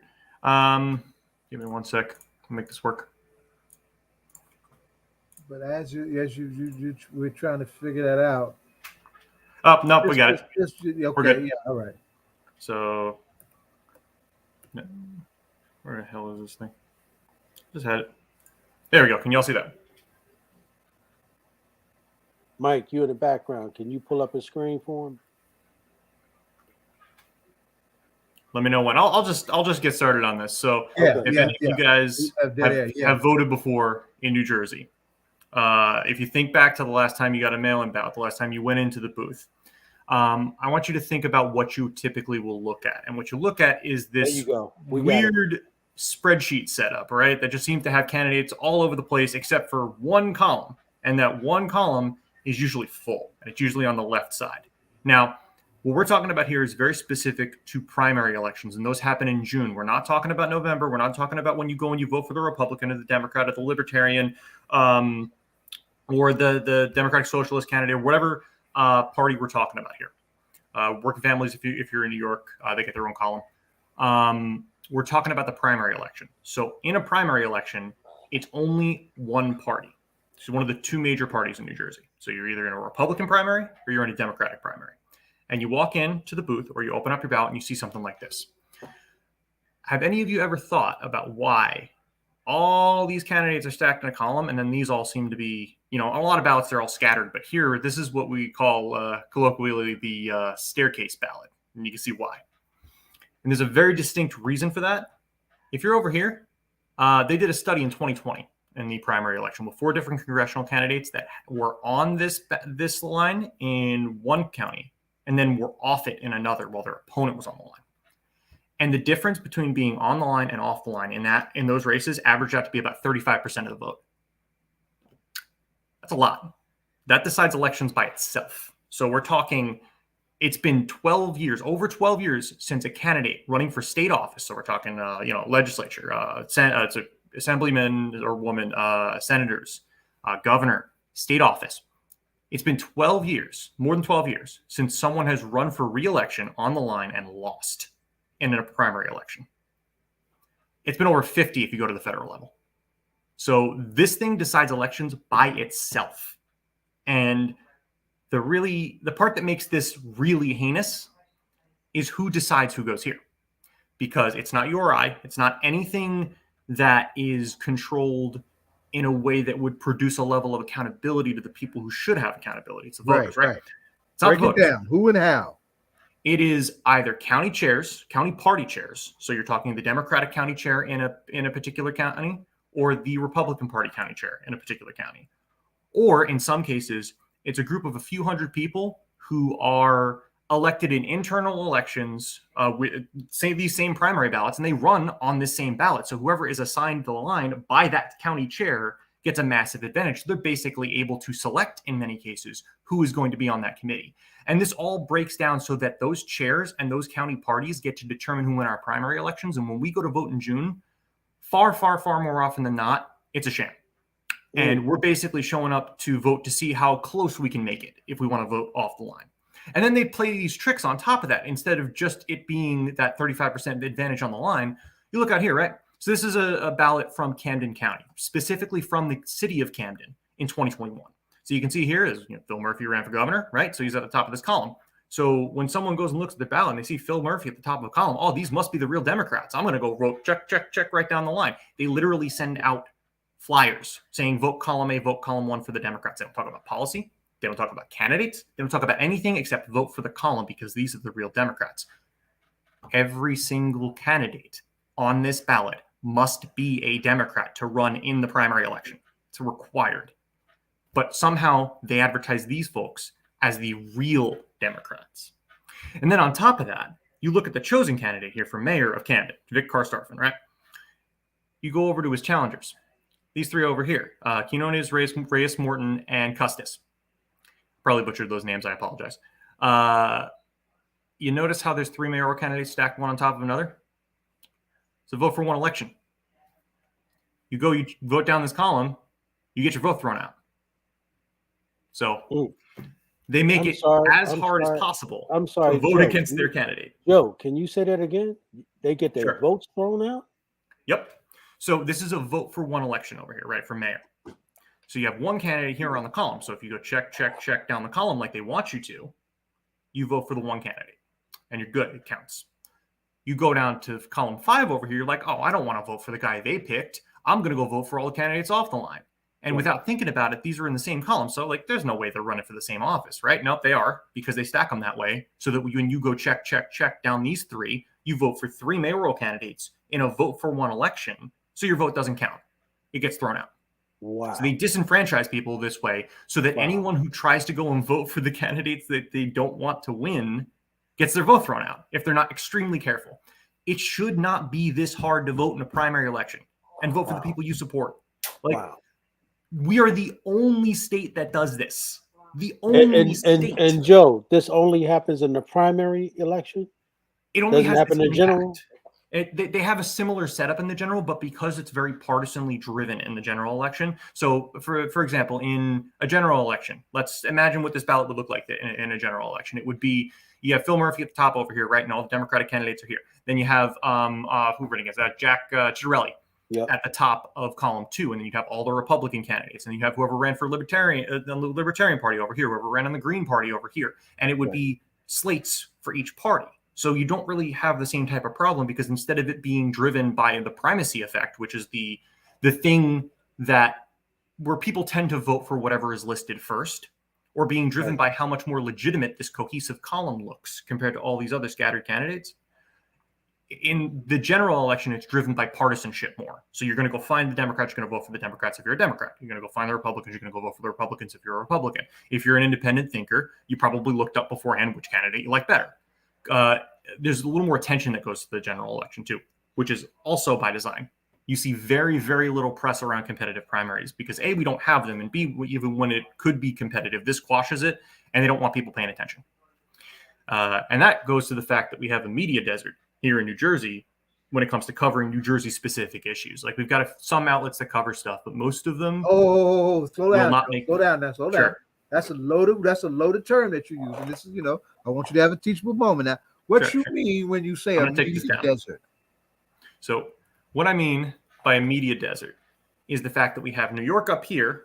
Well, on the screen, up here, and you got Philly down here. And that draws all the attention to New York and Philly.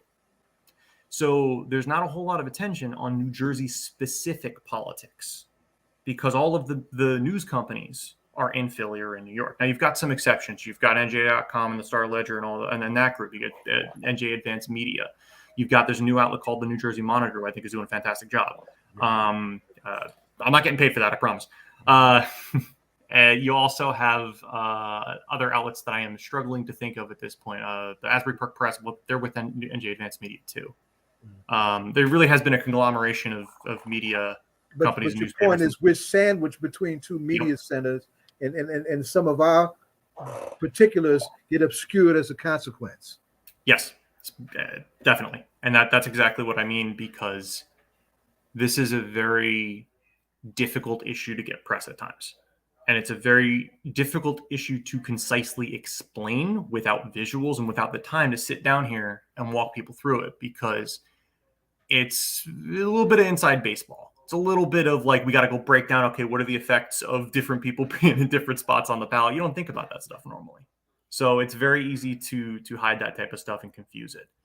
But the really heinous impact of all this stuff has to do with what this means for our state politics, because this gives the county parties a carrot and a stick to tell legislators what to do. Because if the legislators want to go do something that the county party chair or whoever is in control of the particular political machine that is associated with that county party. So a political machine is something that operates in this fashion where they can control who wins and who doesn't, and they use it for their own gain. If they can control the legislators, they can make sure that the state contracts, the county contracts, the municipal contracts all go to people who know them. They can make sure that legislation that they don't like that might hit their bottom line, let's say they're in bed with, the police unions. They're in bed with the folks who run different prison organizations.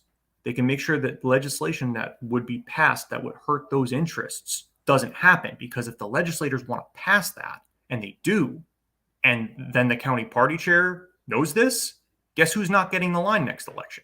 Guess who's not winning a re-election next election? And they make sure that their people do what they say. And the legislators, many of them, I have to assume, also like this, because it keeps them in office.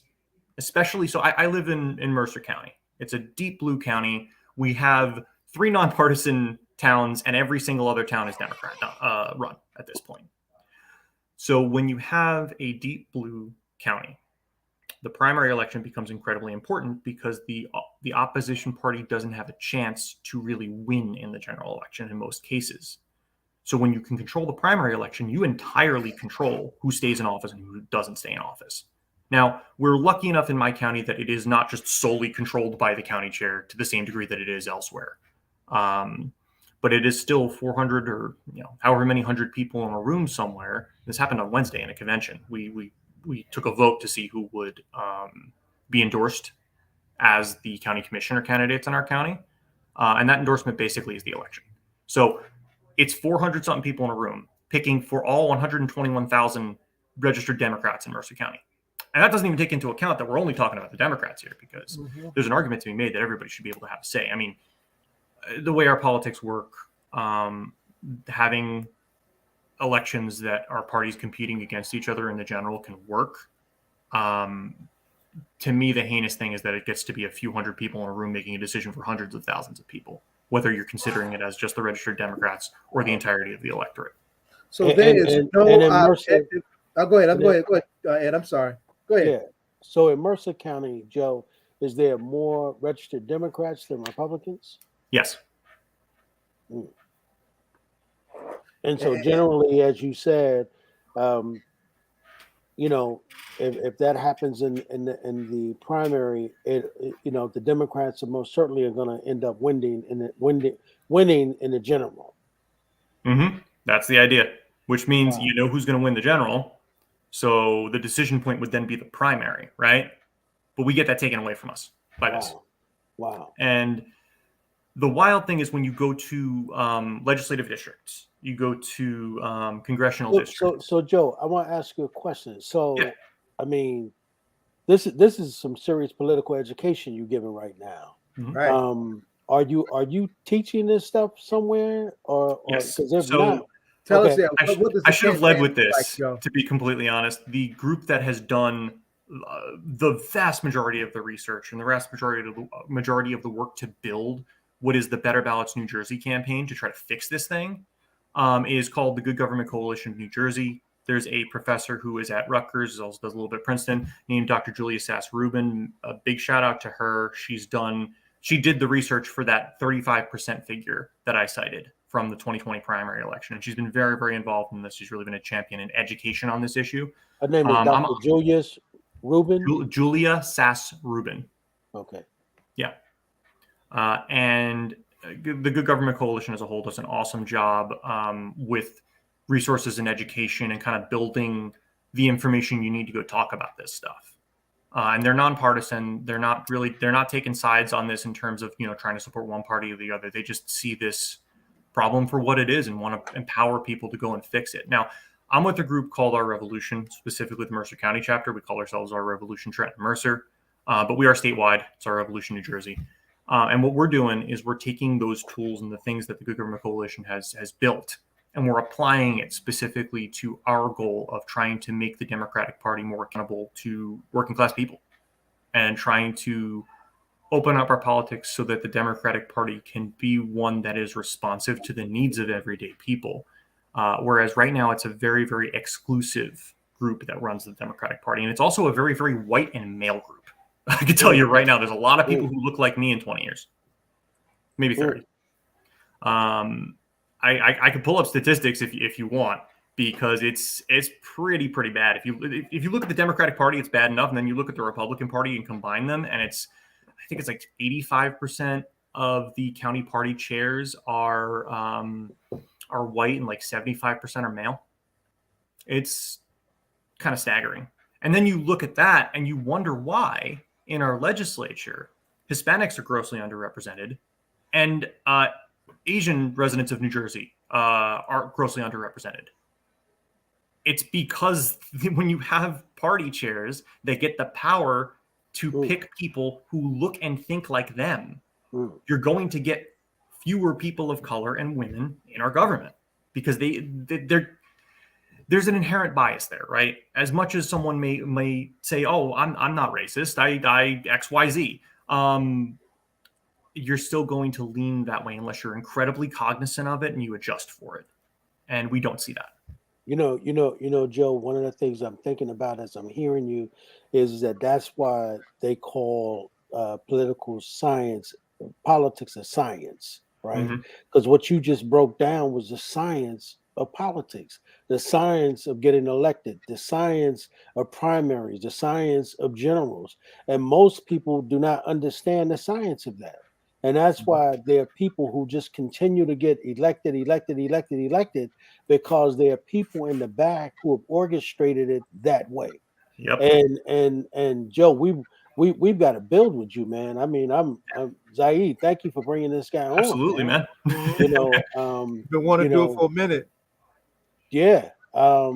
We've got to build with you, man. Just because I think that your knowledge and that chart you just put up was awesome, man. Well, I can grab a chart on the chart, demographics. I got more. You want more charts? I got charts.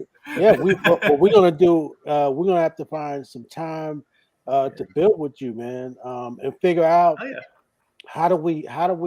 I mean, we may have to have him come on a regular basis, because I mean, he just taught me a hell of a lot just in the last 20 minutes, man. Hey, man, I love talking about this stuff. I'm a little wonky that way, so I'm happy. I'd be happy to. You let me know. Good Government Coalition also does trainings, don't they?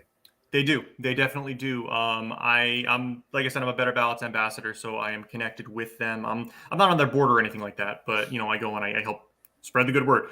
And if there's an interest in bringing someone from that group in, whether it is Dr. Julius Asrubin or one of the other folks who really excels at presenting this information, or you could even grab me if you like. Just get in touch. Zaid, I'll make sure you have contact info or an email or something to reach out to. Okay. I mean, you have my email. I just put out the web site in the chat, so that can be posted. So let's as we wind this down, right? Mm-hmm. You're showing us what's wrong with this stuff we got now, right? Mm-hmm. What should it look like, in terms of a better replacement? Let's make that. I got that. If you give me just a moment to pull it up. I did not prep that one. I'm not sure why I didn't. Here. And by the way, Joe, we love charts here. Good. You and me both. We love charts. We just got to have somebody that know how to put them up. Yeah. Other than me, because I got where is it? That's hard to see. I don't like that one.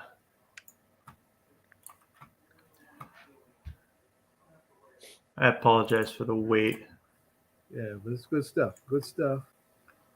Good stuff. And check this out, Ed. Joe comes to us through our police reform work. He's part of our statewide police coalition. Okay. He just been raising this, as an announcer. So I said, we got, it ties everything together. That, like the reason we don't get movement on police reform issues, but on police accountability issues, on if you want to take it further and go and try to reduce the budgets and give it to the things that actually prevent crime. This is why we can't, because our legislators don't have to listen to us. Right. And until they have to listen to us, they're not going to, because they're there because this entire system self-adjusts to make sure that the folks who listen to the people who have the power get into office. And you may have people who want to do the right thing, but then you look at what happens when they do try to do the right thing, and whether they use this particular stick and carrot or they use a different one like redistricting. I mean, look at what happened to Nia Gill. She tried to run for senator, not Senate, Senate trying president. to get Nia on. I really want to do something special for Nia, because she's been an exceptional standout voice on these issues, and she's not in danger. She is.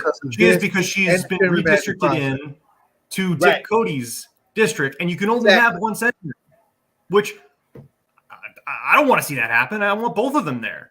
I like both of those representatives. Like, comparing to the rest of New Jersey, they're solid.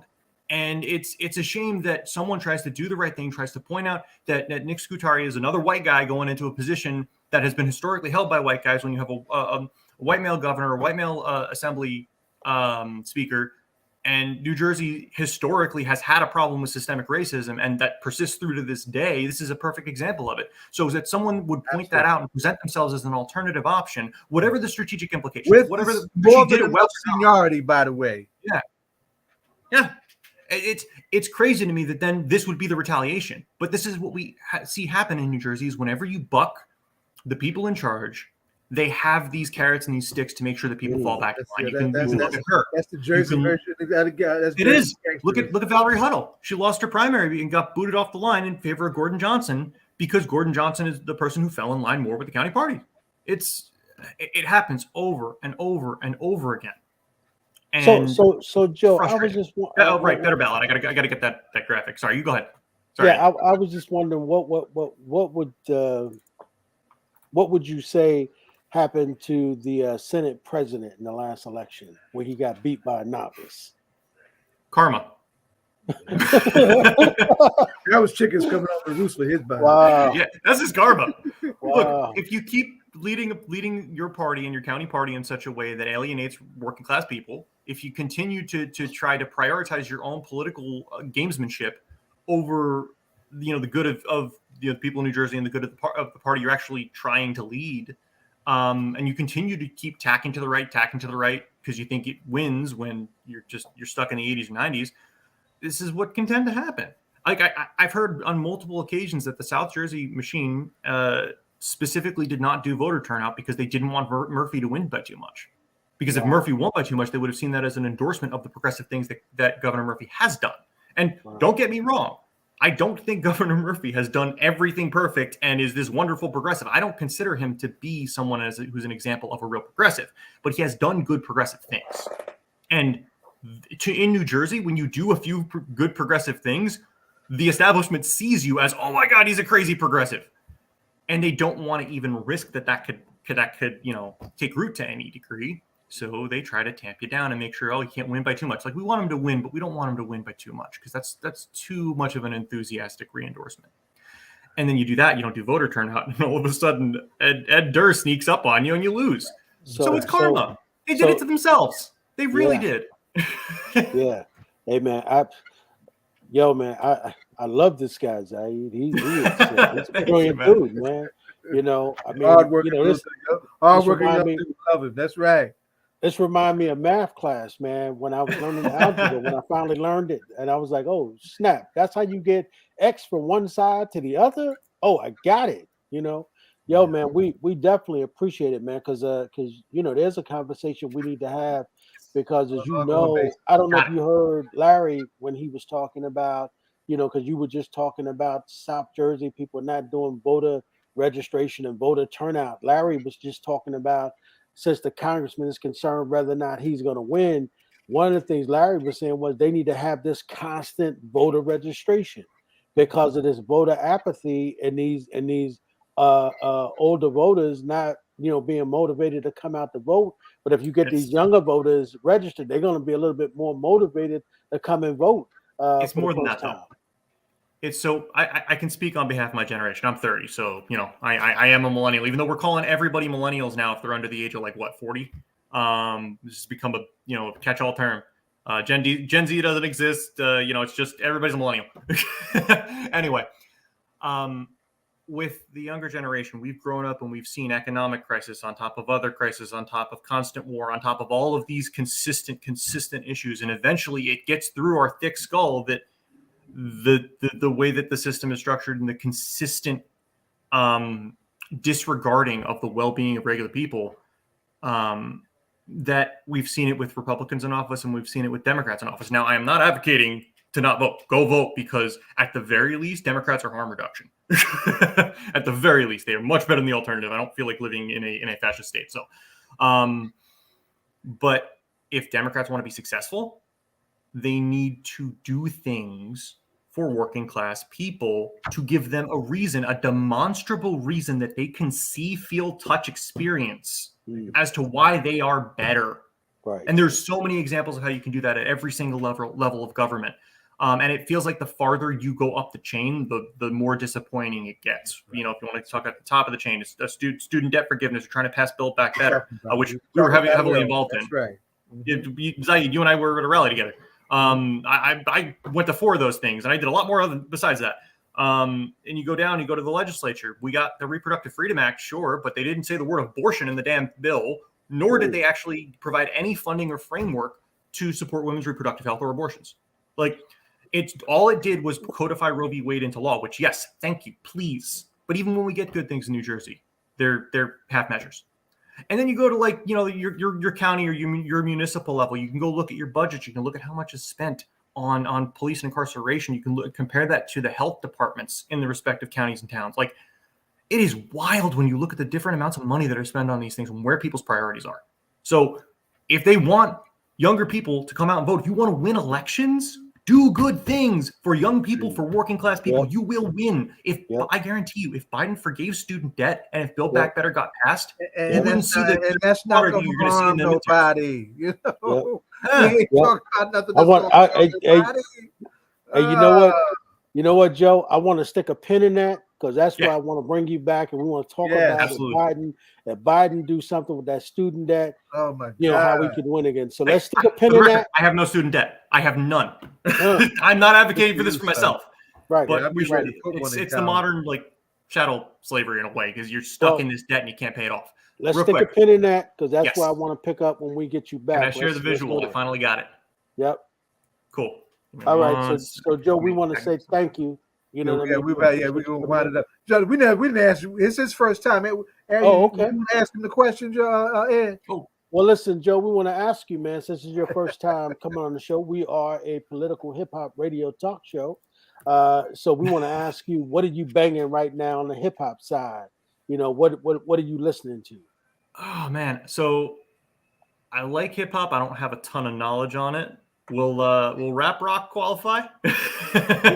whatever sets you flowing. This is your head. Anything with Tom Morello in it. Let me put it that way. Okay. Anything with Tom Morello in it. I mean, if you want to go back to Rage Against the Machine, absolutely. But if you want to go all the way up to I got you. The guy is Charles, just he came out from Mumia. Hell, I know he been getting down. Yeah. He listening to his story too is really interesting. He does I got a free trial with Sirius right now, and he does a radio show on there every Friday of just like random stuff. Wow, okay. And I'm listening to that. It's really good. It's really good. All right. Yeah. So we got to have you back. We'll figure out the tech question better next time too. I got you. I got you a visual right here. If you can see that. So this is what we would be going to. Looks like a multiple choice test, right? So we're talking. This is the office you're running for. These are all the candidates, and this is actually a ballot from Salem County in 2017. That was before they shifted all the mail-in ballots to also look like the ones with the county line on it. They can do this. You can even, if you want to give some weight to the county parties in an election, you can highlight down here, regular Democratic organization. Phil Murphy is the endorsed candidate. It tells you so that if people really want to go look, they can go look. But then the people won't just go and check down in the line. It won't just be automatic. You got to think about it a little bit. And then the other thing you do is you rotate the order to make sure that the same candidate is not listed first each time, because that will also give them an advantage. So for different districts, you have a different candidate order. There are much better ways to do this. Other states do this all the time. And the pushback I consistently will get when I talk to people who are in county parties, right, is they want their endorsement to matter. The endorsement matters in every other state. There's money, there's resources, there's connections. And in fact, we would be doing more for the county party if we allow them to mark their candidate on a primary ballot than many other states do. Most other states do, as far as I know. So, Joe, I gotta stop you, man, because every time you start going, I want you to keep going. And I got people waiting on the show, man. Yeah, we got folks coming behind you. Yeah. So we got to get him back, Zaid. Yeah, absolutely. I'm glad we finally got to do it. So good to have I'm glad we were able to get the visual in. So yeah. Somebody shouting out Tom Morello too. That's Rhino. That's Rhino shouting out. If you ever need hype music, just put something from Rage Against the Machine on. You can't go wrong. Yeah, he's been putting it out for a minute. Yeah, I appreciate it. Good share. All right, I'll see you Monday because we got our meeting Monday. Definitely. We've got somebody interesting coming on from Salem County, by the way, too. That's gonna blow your mind. Hey, but yeah, some good stuff. Ask them about that ballot. That last ballot I showed was from Salem. All right, talk to you soon. Good having you. All right, and have a good night, guys. Good session. Thank you for having me. Really appreciate this. Right on. You're gonna be back. We're gonna have you back. Yep, awesome. Looking forward to it. Happy to come back. Have a good night. Good stuff. That kid's only 30. That's what I'm talking about, right? Yeah. Man. Peace. Where's Rhino? We got the great Hakim Green back. Salute. Full of fat. Baba Zaid. What up, Ed? What's good? What's going on, son? What's going on? All right. I see you. Cool. Where's John at? Peace, Jonathan. Wherever you at. He's out there doing something with his students. Yeah, Jonathan is doing his debate coach work. That important work. That real work. Rhino was just screaming on the screen. Where at? I don't know, man. This is his segment. Yes. How's everybody? I have not, Mr. Riley. I have not gotten to meet Hakim Green directly, so this is good. This is very good. Peace, Chris. How you feeling, brother? What's going on, sir? How are you? I'm doing great. There you go. He's in there now. What up, Rhino? Building. What up, brother? Salute. Yeah. Good. Hip hop is in the building. All right. What's good, Chris? Absolutely. No, man. I'm waiting on. You got to tell me where I can go to listen to all the old Artifacts music. Send me it. I got your Gmail. I'll send it to you. I need it. I need it in my life. So Rhino, you got one of our local hip hop legends on. We had a hell of a session last week, right? Mm-hmm. Let's start kicking it with my little brother here and see what he got, because he always got something. Something. Live is live. You know, you come up under your tutelage, you better have something. Yeah, right. I have something disturbing that I have to share with you, and I'm going to share with everybody in this conversation too, about somebody who we love, Hakim, that brought us all together at one point. But because you might be able to help him. But I'll save that for later in the conversation. Okay. Well, real quick, let me just set it off. It's Women's History Month. I always feel funny saying that because I feel just like I feel funny saying Black History Month because we know Black history is world history. So women's history is world history because we all came through a woman to get here. First and foremost. But just to start off on that note, I just want to say Happy Born Day to Brick City, Newark's own, Jersey's own, Queen Latifah. Her birthday's today? I didn't realize that. Yeah, she just had a born day today, man. So hey, I'm gonna tell you something. I love 30. The Equalizer. Any of y'all watching that? Oh yeah. You know that's right. I actually work on that night, so I usually come like at the. Well, it's on demand, Yeah. I love that. Yeah, she's doing a thing. The Queen. Ray Tucson on there too. That's a powerful. Big shout out to Hakim too. You got to shout Hakim out. Oh yeah. Because they trailblazing Hollywood for us so hard, body killing it, opening up doors for hip hop, for Jersey. Yes, sir. It's amazing. Big shout out to them. Indeed. So, Hawk, what's going on with you, fam? Oh, everything's everything. Can't complain. Down here in Florida, trying to get a tan. Who wants this smoke is my question. Don't nobody want this smoke, to be honest with you. All I'm asking. And nobody want the smoke, actually, because I'll put it out there. I don't really think Rhino be putting up his favorites on Facebook all the time. And I never see Hakim Green, I never see Channel Live. And I'll be quite honest. Nobody really want it from me. And I'll put it out there like that. And this is my lane. My lane is the show. My lane is give me 15, 20 minutes, half hour, 45. I'll take your check. Hey, I want to just, I feel like and Rhino. Here's the thing about Hawk, right? Hawk could go right now, right? Oh, right now, I got bars right now. And that's the thing about Hawk, right? When he say I'll take your check, he mean that. He ain't gotta go right. He ain't gotta go write something. He'd be like, "Yo, I'm ready." Oh no, right now. That's how Hawk get down. Yeah. I just feel like maybe this is a good time for some foolishness. So I don't usually promote foolishness because I'm not that kind of person. But I just have a question, Mr. Green. When you think about this concept of like mad-ism, how does it relate to when you see an elected public official that's saying that they're black, say that drill music is the reason for crime in a particular city? And I'm sure you lived through the C. Dolores Tucker era. Like, how you feel about that? How that sit with you down in your Igbo Shata? So no, drill music isn't the responsibility or isn't the sole responsibility for what's going on in our community. Hip hop's not the responsibility for what's going on in our community. However, hip hop is the responsibility for what's going on in our community. Why? Because if you're not accountable to your community, hip hop, then you are the problem. If you're not accountable to your community, no matter what subculture you come from, if you're not accountable to your community, well, you're the problem. So I made this song called, y'all. Yes, I love that. Y'all, what's wrong with the black community? Y'all, man. Yep. What's wrong with hip hop? Y'all, man. I'm gonna post that in a minute. Yes, I love that. Right. That's true. So, I come from 1980. I graduated high school in 1987. I saw the crap. Put that on record.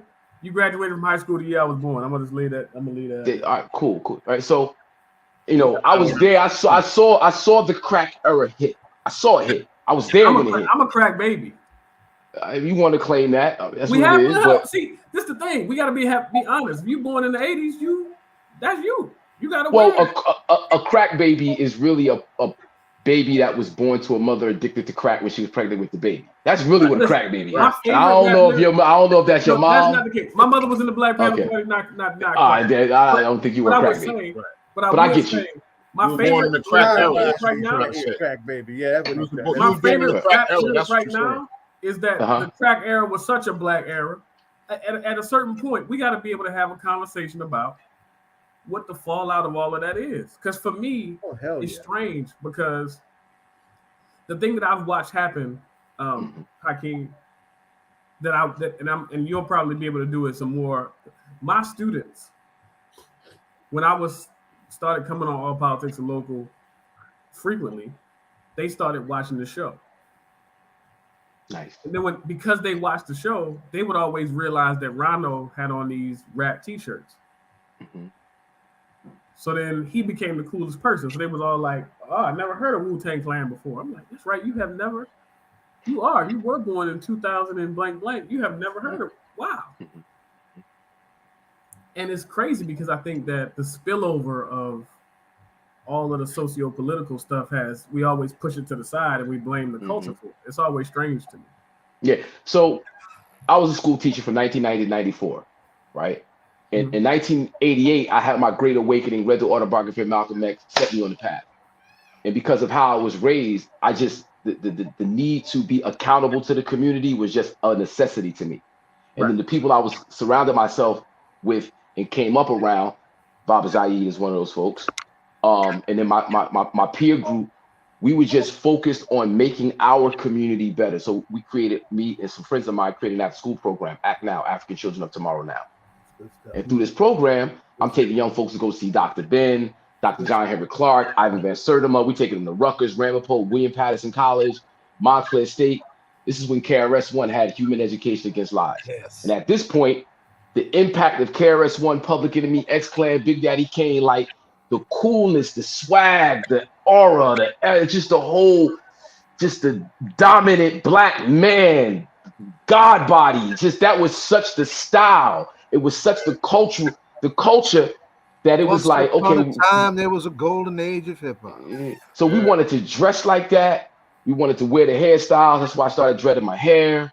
You wanted to represent that cultural thing, but you also wanted to actively be engaged in the community because it just wasn't about the style. It was about, going to, support Black political prisoners and prisoners of war, going to support Al Sharpton around Tawana Brawley, hoping to, going out to Brooklyn to support, Sharpton with Yusef Hawkins, going to, just all these different things happening, and the musical soundtrack got you inspired to participate. Now, everybody that was participating wasn't participating with their heart. It was doing it because this was the style. This is what we're now. This was going on in the middle of the crack era, where, I don't know if you saw Minister Society, but I would be Sharif in Minister Society, right? So I'm going down the hill because my friends Stretch, Vinny, K, and everybody I'm coming up with down there. I played football with Pop Warner, whatever. These jokers in the street hustling and doing what they do, and I'm like, yo, y'all killing our people. Like, I can't be, because I used to dance for Naughty right back when they were the new style, and when all that was going on the block, I'm like, yo, take me home, and when y'all done doing what y'all doing, y'all ready to practice, I'll come back down. Not because I was scared, because I watched my aunt, my uncle get taken down during the 70s with heroin. I'm watching my cousins get taken down with this crack thing. I already know the CIA's involvement in it. I know this whole thing is a government operation, and y'all all participating in the government operation that's against our community. But I wasn't the cool dude. I was the nerd. I was that dude. Thank God for KRS-One. Yeah. That I could be me and then connect with somebody who was cool, who had everybody's attention, who was the kind of the center of what was going on. And he's teaching knowledge, wisdom, understanding. Right. Knowledge reigns supreme. Heal, human education against lies. Stop the violence. Like, that's what he's about.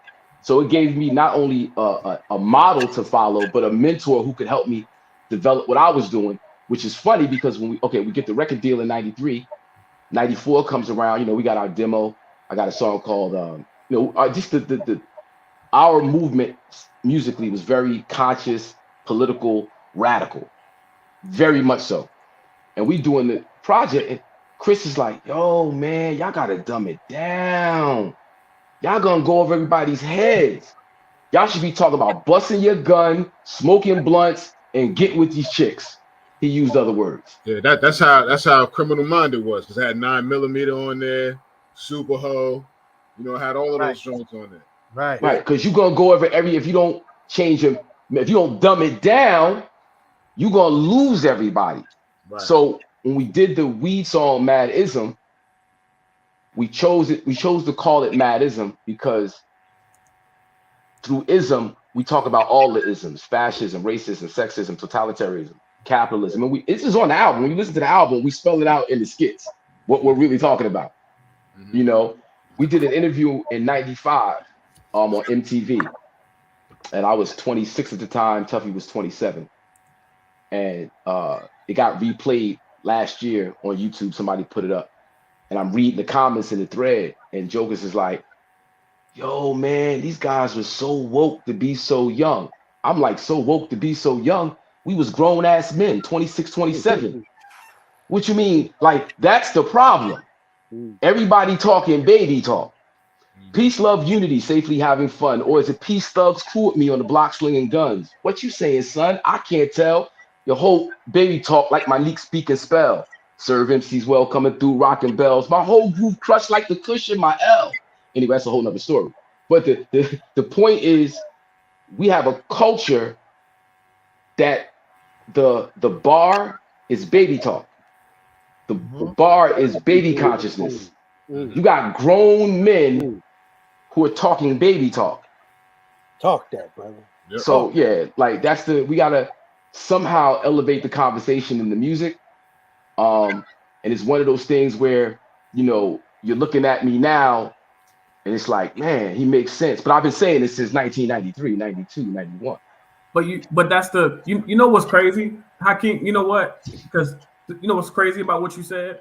To me, the wildest movie I've ever watched is The Book of Eli. Mm-hmm. And there's a moment in it, when you realize Denzel Washington is the only black character in the movie. Anybody who didn't notice that, go back and watch it. That's an interesting moment for me. But there's a line where he says, "You're from the past. We're from the past, but we're really the future." Mm-hmm. What you were saying, the nature of and Ed can speak to this in an interesting way too. What you were doing, you can identify a prophet not by what they say in real time, but what happens in the afterlife of the conversation. What happens 20 years after they say it? What happens 30 years after they say it? The reason why Revolutionary Suicide from Huey P. Newton or the autobiography of Malcolm X doesn't go out of style is because it's a living word. It's now. Yeah, we can relate to it right now. And so it makes an impact. Right. And so the thing I wish I was a little cooler. Can I just keep it real? I wish I was a little cooler. Like if I had a little bit of that. I don't even know what you mean, Chris, when you say that, because you cool as hell because of your intelligence. No, I'm saying, but think about this though. Cool to you when Louis Farrakhan, when Honorable Minister Louis, let me put some respect on his name. When Honorable Minister Louis Farrakhan would say that a rap song is more powerful than anything in the Holy Quran. What he's saying is that what I watched Hakim describe is how his epistemology was transformed by being able to see KRS-One actually do that in real time. He's talking about the reach of the word. Yes. Yeah. 100%. And action. It's the word and action. And the action that follows. Right. Yeah, 100%. And so when I'm sitting here watching, so for me, I grew up in inner city Baltimore. I had all sorts of things happening around me. I said once in front of Ed Riley that 50 Cent saved my life. That's real. Because something he said touched you when and affected you and made you move a certain way. As a person who lost their parents at 18, when he was like, I got popped up and cried till my eyes turned red, look myself in the mirror, you ain't dead. Yeah. But imagine, but his favorite rapper was KRS-One. Right. Out of his mouth, not mine. Yeah. What the when I say cooler, I'm saying culturally, as African people, the word matters, and the delivery of the word matters even more. Ed Riley can tell you that the word was with the beginning, the word was with God, and the word became flesh and dwelt among us. Mm-hmm. We really are seeing that in terms of artists. Right. Oh, it's to that point, power of life and death is in the tongue. Absolutely. Right. And the folks that run the show understand that, and they keep us on the same vibration, so we have death coming off the tongue. Right. That's what Wesley Muhammad said about hip hop. Yeah, and we keep serving each other death. So in terms of your question about Eric Adams and what he's doing with drill music, I think it's a necessary conversation. However, without action behind the conversation in terms of programs and a system that's going to help develop these young folks away from the program that they've been on for the last really 25, 30 years that our generation gave them, because that's that we gave them that, not your generation. My generation gave you death. Out with Biggie, Pop, brilliant poets, yes, tremendous, but the words out their tongue led to their immediate demise. And we keep saying that same that same thing happened with all these different, where they take on the cloak of death, and you see death come visit them at their door. Yeah. I guess what's so tough about this, and see, this is the thing that's so interesting about somebody like a DJ Rhino, right? Until you really get to see, the thing that I miss most about having him in studio playing music is it could be people in a room, and the conversation we could have been having on the show was really contentious and everybody disagreed. But when DJ Rhino started playing that music, we all forget we don't get along. Mm-hmm. What is that? What is he in there doing? Mm-hmm. Right? And I think that, do you think as a legendary artist like yourself, do you think that art is a weapon? Oh, for sure. I mean, yeah, for sure. So you would call, I don't think it. I know it. So you would call like intentional. You would call streaming algorithms and radio play as military tactics. Oh, yeah. What? Hey, hold on. Can I take you down and walk through history right fast? Quickly. All right, so and you're probably aware that a modern American music is born out of coon music or minstrels, where white folks are imitating black people on the plantation, and they're using all your favorite stereotypes. They're just disparaging us and making jokes about us, and there was a whole genre of music called coon music on the Billboard charts and the whole 9 yards. We were there. One of the biggest records from the coon music genre was "Niggas Love Ice Cream, Ha Ha Ha." Excuse me, "Niggas Love Watermelon, Ha Ha Ha," which is the ice cream truck jingle that Mr. Good Humor, the Good Humor truck. Right. That's really "Niggas Love Watermelon, Ha Ha Ha." Right. From a genre of music called coon music, out of which we get the minstrel show. We get Step and Fetch It, later Amos and Andy. You get it was like, if you wanted to be an artist, a popular artist in black culture, you had to disparage yourself, you had to degrade yourself. It had to be a nigga. Nothing's changed. It's the same. Now there's a whole story, how the mafia gets involved, and you get to big broadcast media, FCC changing the rules.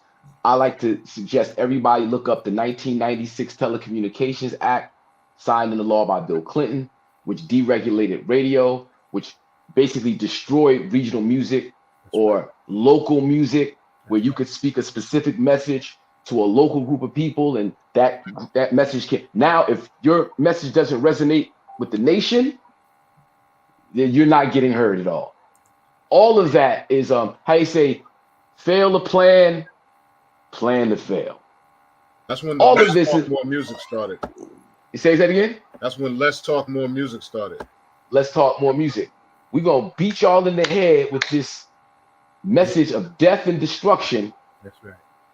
And you guys are gonna stay in place. You're gonna choose to stay in place. You didn't really choose it because you were mentally healthy with the knowledge of what was really going on. You're choosing it because that's what everybody else is doing. There is no choice, really. But you know what's interesting about what you just shared, Hot, was that Mtume had shared with us that he was part of a group of investors when the FCC had broken up these radio stations, and he said Don King was a part of it, and he said they went and they actually bidded for a number of radio stations. And he said that even though they outbidded some of the companies like Ennis Broadcasting and some of these other companies that got these hip hop stations, he said that they weren't able to get those stations because what they said is that people in the Black community did not want talk. They wanted music. And in fact, what they wanted was what you just referred to, that baby talk. Right. They didn't want the KRS-One or the Public Enemy. Right. They wanted to hear the drill music. They wanted to hear, the death music. That's what they wanted to hear. And so Mtume said that they couldn't get those stations, even though they had the money. Now they'll tell us that, right? They'll tell us that. But the biggest phenomenon in media right now is podcasting and talk radio. Yep. Wallow and Gilly, Nori, the biggest hip hop acts, you got to go talk. So that market didn't go anywhere. It was always there. They just wanted to get us on baby talk. Well, yeah. I would. The thing that's interesting the most, being able to hang around Rhino and being and being around, being able to be in the studio with all of those folks. You know what's crazy? That's upsetting is I went back when the good old days when we was quarantined in the house. It was such a good time. And I went back and listened to I went back and just scrolled through Rhino's page, and every T-shirt he wore, I went and go played the music I'd never heard of, some of the stuff. And it's like, no wonder the Million Man March was 2 million people in 1995. Exactly. Yes. You see it? It's like, at some point they got hip to Public Enemy was telling everybody to go listen to Minister Farrakhan, right? Yes, sir. That's right. And you ever had like that moment, like what epiphany? And what you said a few minutes ago, you like when you finally get math and it go, I went, it all finally computes, right? So then for you to say just now that in 1996 an act was passed, they was like, because 1996 Telecommunications Act. Because 1995 is the Million Man March. And they went, oh no. This is waking them smooth up. Yeah, that's right. Oh, no. And we didn't have to arrest anybody. We got to cut this God body foolishness out. We need some twerking. We need some foolishness. We cannot. You know what? Drugs, we need some guns. I went back and I said, how? Because to me, it's like trying to put together pieces to understand how the history kind of played out because I was really young in '95, and now you go, oh, that's how it happened. Can I spit some bars? Absolutely. Can I use the N-word to make a point? Yeah. Since niggas like Jules, I'm gonna drop a Jules. I already posted y'all niggas. So no, that's not that. Okay, all right. Since niggas like Jules, I'm gonna drop a jewel. Jews make the money, niggas act like fools. The blind lead the blind, we all blinded by the shine. Bad boys dying like Biggie to go to jail like Shine. I ain't got it this Ye dissed himself, supporting Donald Trump like he ain't got knowledge of himself. Knowledge is wealth, but I keep that thing up on the shelf. Jacob make you freeze, but the feds will make you melt. Everybody want the belt, who want the crown in New York? Everything sound like Atlanta, the world clown in New York. They call me niggas the most high, my niggas be the most high as we stay burning bush like Mount Sinai. Soldiers don't die, gangsters don't cry, but when rappers get killed, they go to the place where people lie. 85 are civilized, 10% capitalized, while others realize hip-hop is in disguise. Part hustler, part drag queen, the way we pimp the black queen, the rap game full of like a King magazine. Clips in magazines will make your caddy lean, at your father sniff will make your daddy lean. Katrina's act of God left niggas out to rob in a deep Howard Lynch be rolling like the mob. Time to get about that fog and put down that blunt. You got to protect what is yours and take what you want. Nowadays, y'all don't want the real hip hop. Y'all rather hear that meant to kill hip hop. Who deal around the clock, who ill with the Glock. 10 years done passed, you still on the block. You still selling rocks, serving fiends, not stop. You worse than a snitch, you dealing for the cops. Niggas lay traps, then scream, trap, or die like all we got is battle. We can stay black and die. You can relax it with the lie, but the facts won't lie. Another rapper die, everybody asks why. Take some chump change, get yourself a chump chain, go juice a little crew, have them pump cane. Or you could G off with the rap, but you gotta master that. Don't try to drop no science, you better off pumping crack. Serving Mr. Magic Friday night's rap attack, but then somehow a Jersey cat bringing New York back. Yeah. Go ahead. All right. Jewelry. That's jewelry. That's actually New York rap, and DJ Rhino has that joint. Sir. Yes, sir. Juicing the crew that's pumping cane. Okay. Yeah. Juice some little crew. Have them pump cane. Now, or you can G off with the rap, G-rap, but you gotta master that, Master Ace. Don't try to drop no science, Craig G. You better off pumping crack. Serving Mr. Magic Friday night's rap attack, the whole Juice crew. Yes, and you know what's the crazy. So here's the thing that's also tough is I'm like the middle child trapped in. When J. Cole made that, I almost cried the first time I heard it. I'm like, I know exactly how that feels. Because for him, his favorite rapper is Nas. According to him, that was his favorite rapper. He made a whole song called Let Nas Down, where he made a song and Nas heard it and apparently didn't like it and that sent him and made him write a whole song. It's always interesting to me having conversations about hip hop because I would tell DJ Rhino, as I told him on air once, that I think that lyrically, in terms of talent, the best rap group ever was the Clips. And I also think that. Sorry, no disrespect. That's what I think. Okay. But I also think that you have to have. My problem always is I'm always torn in this conversation, Hakim, and I love to know what you think. I think Big Daddy Kane is great as long as you have access to KRS-One. I don't know about that way. 88 Kane was my favorite rapper. Before I was a KRS-One fan, I'm saying if you got You Must Learn, I Ain't No Joke is okay. If as long as there is balance, we good. And the truth is that the nature of ourselves is not one thing. I can guarantee you that at some point in time, there are parts of us that's like, I need this artist right now. Yeah. I'm sorry. Go for it. It's like How do you feel about that? Like, because I don't want to get rid of. I don't want to get rid of drill music. No. I don't want to. I don't want to get rid of anything. It's all about balance. But if you're showing me the value of an artist, I want to see an entire body of work, not just one. Don't give me the same song over and over and over and over again, and then tell me you're a great artist. Man, you painted the same painting over and over and over again. I need, like, I have conscious stuff. I got street stuff. I got stuff where I put my gun in your mouth. I got stuff like that, but I'm gonna put it in a way that's just more political. So there's a message beyond. I just put my gun in your mouth. Yeah. You know, like KRS could give me Criminal Minded, you know, all that stuff, and give me something that's gonna elevate me.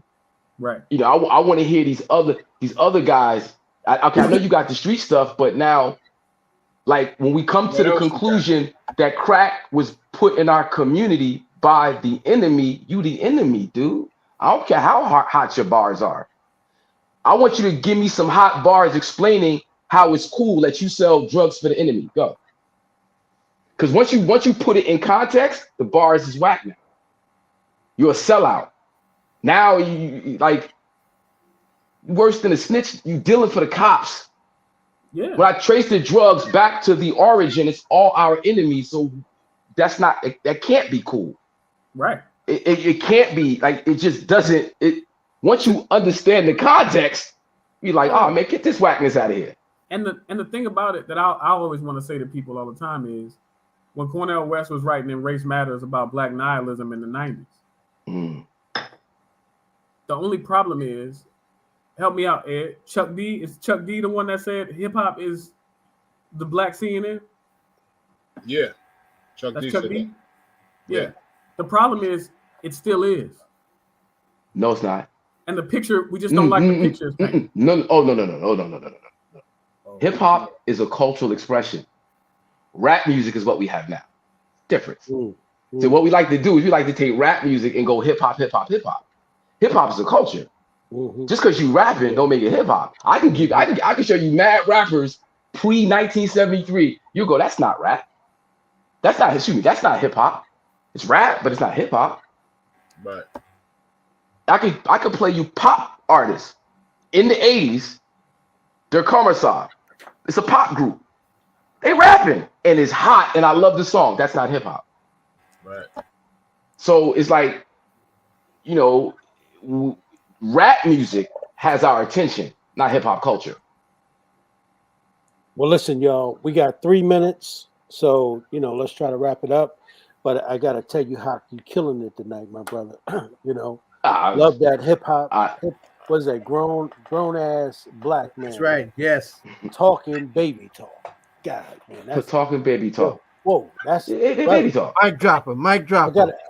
Yeah, Hawk. I think I got to use that as a theme at the convention, brother.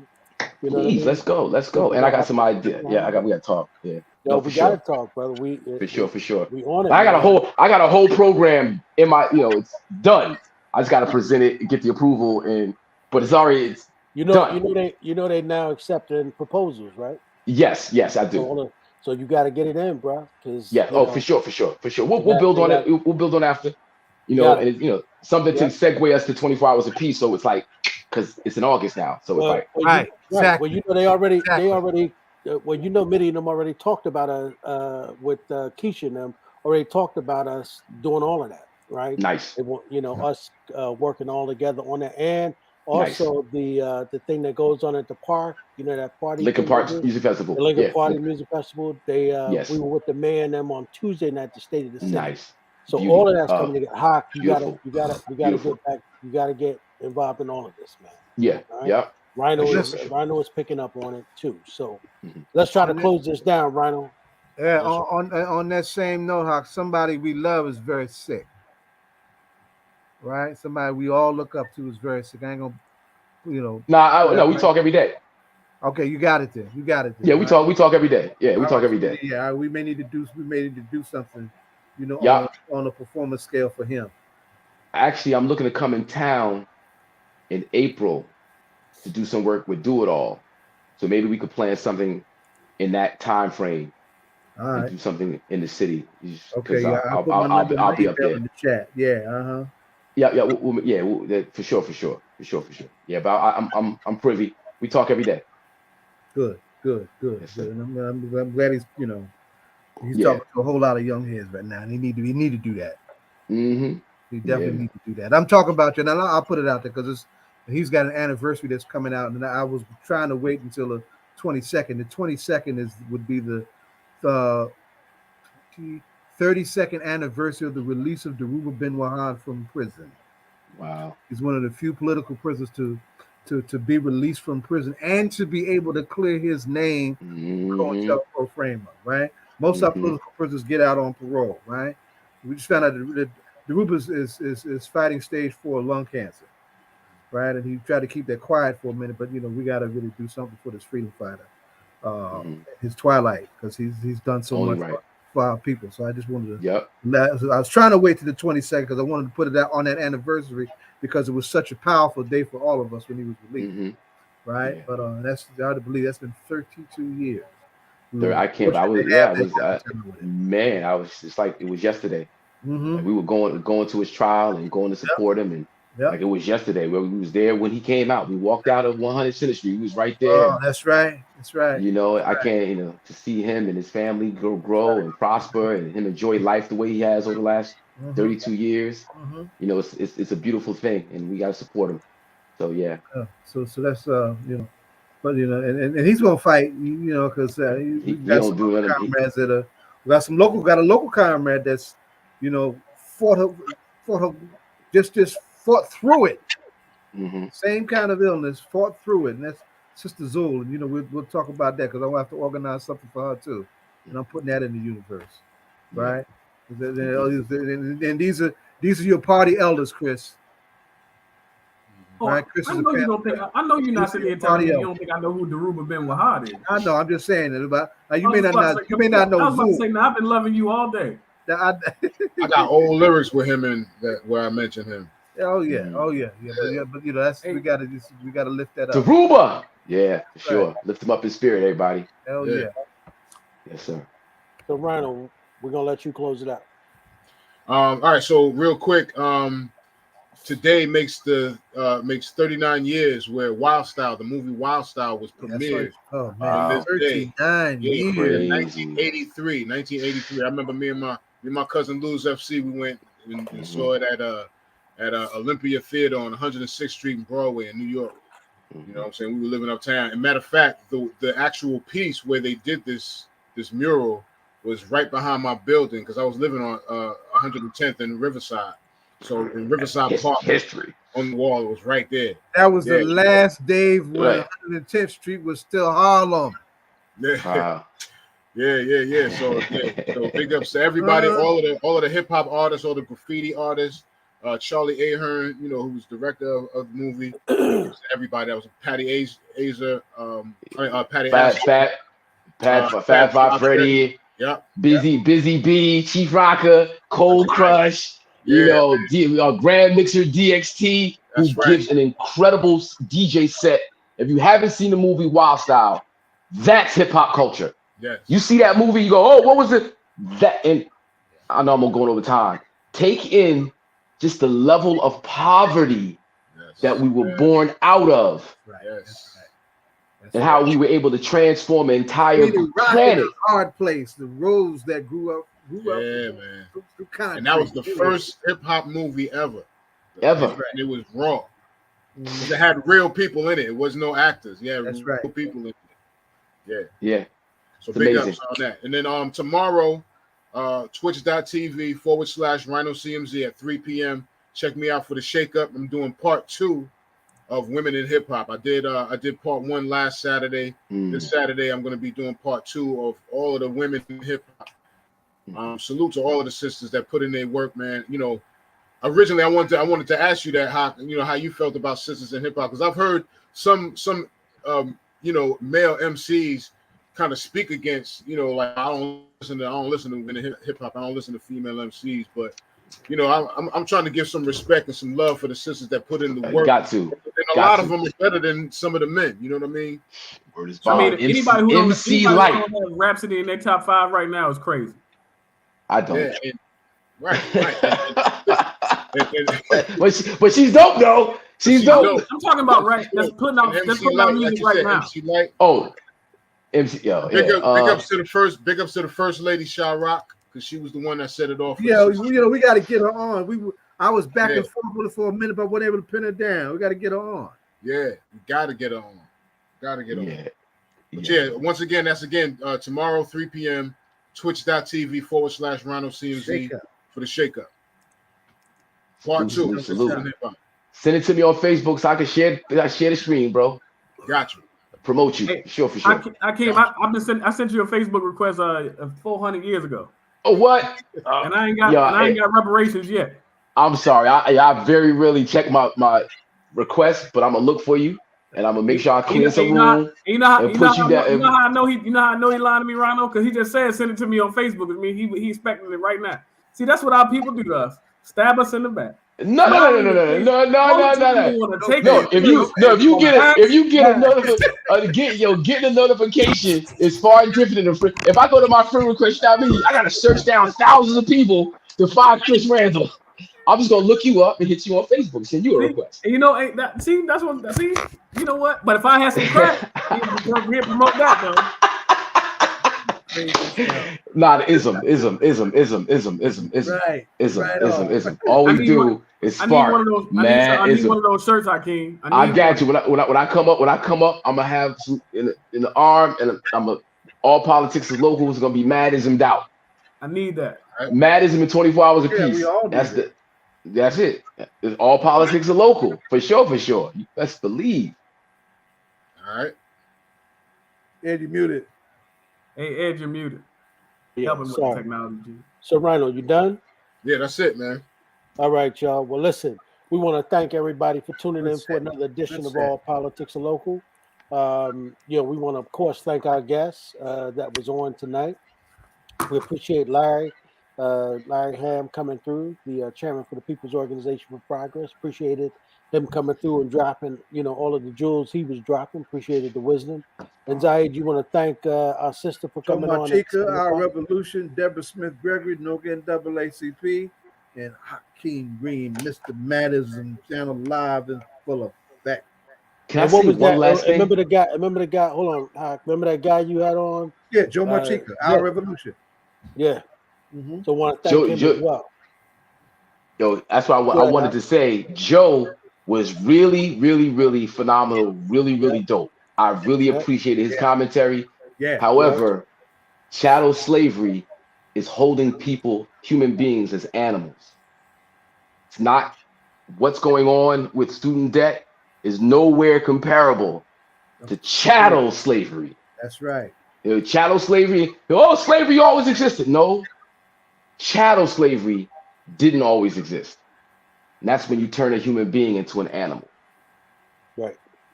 So I just wanted to. For 700 years of clip. Let's make it plain. They stole us. They owe us. Yep. Well, listen, y'all, we appreciate everybody from tuning in. We ran over a little late, but that's what happened when you start dropping jewels on All Politics Are Local. Remember, we are All Politics Are Local, America's number one political hip-hop radio talk show.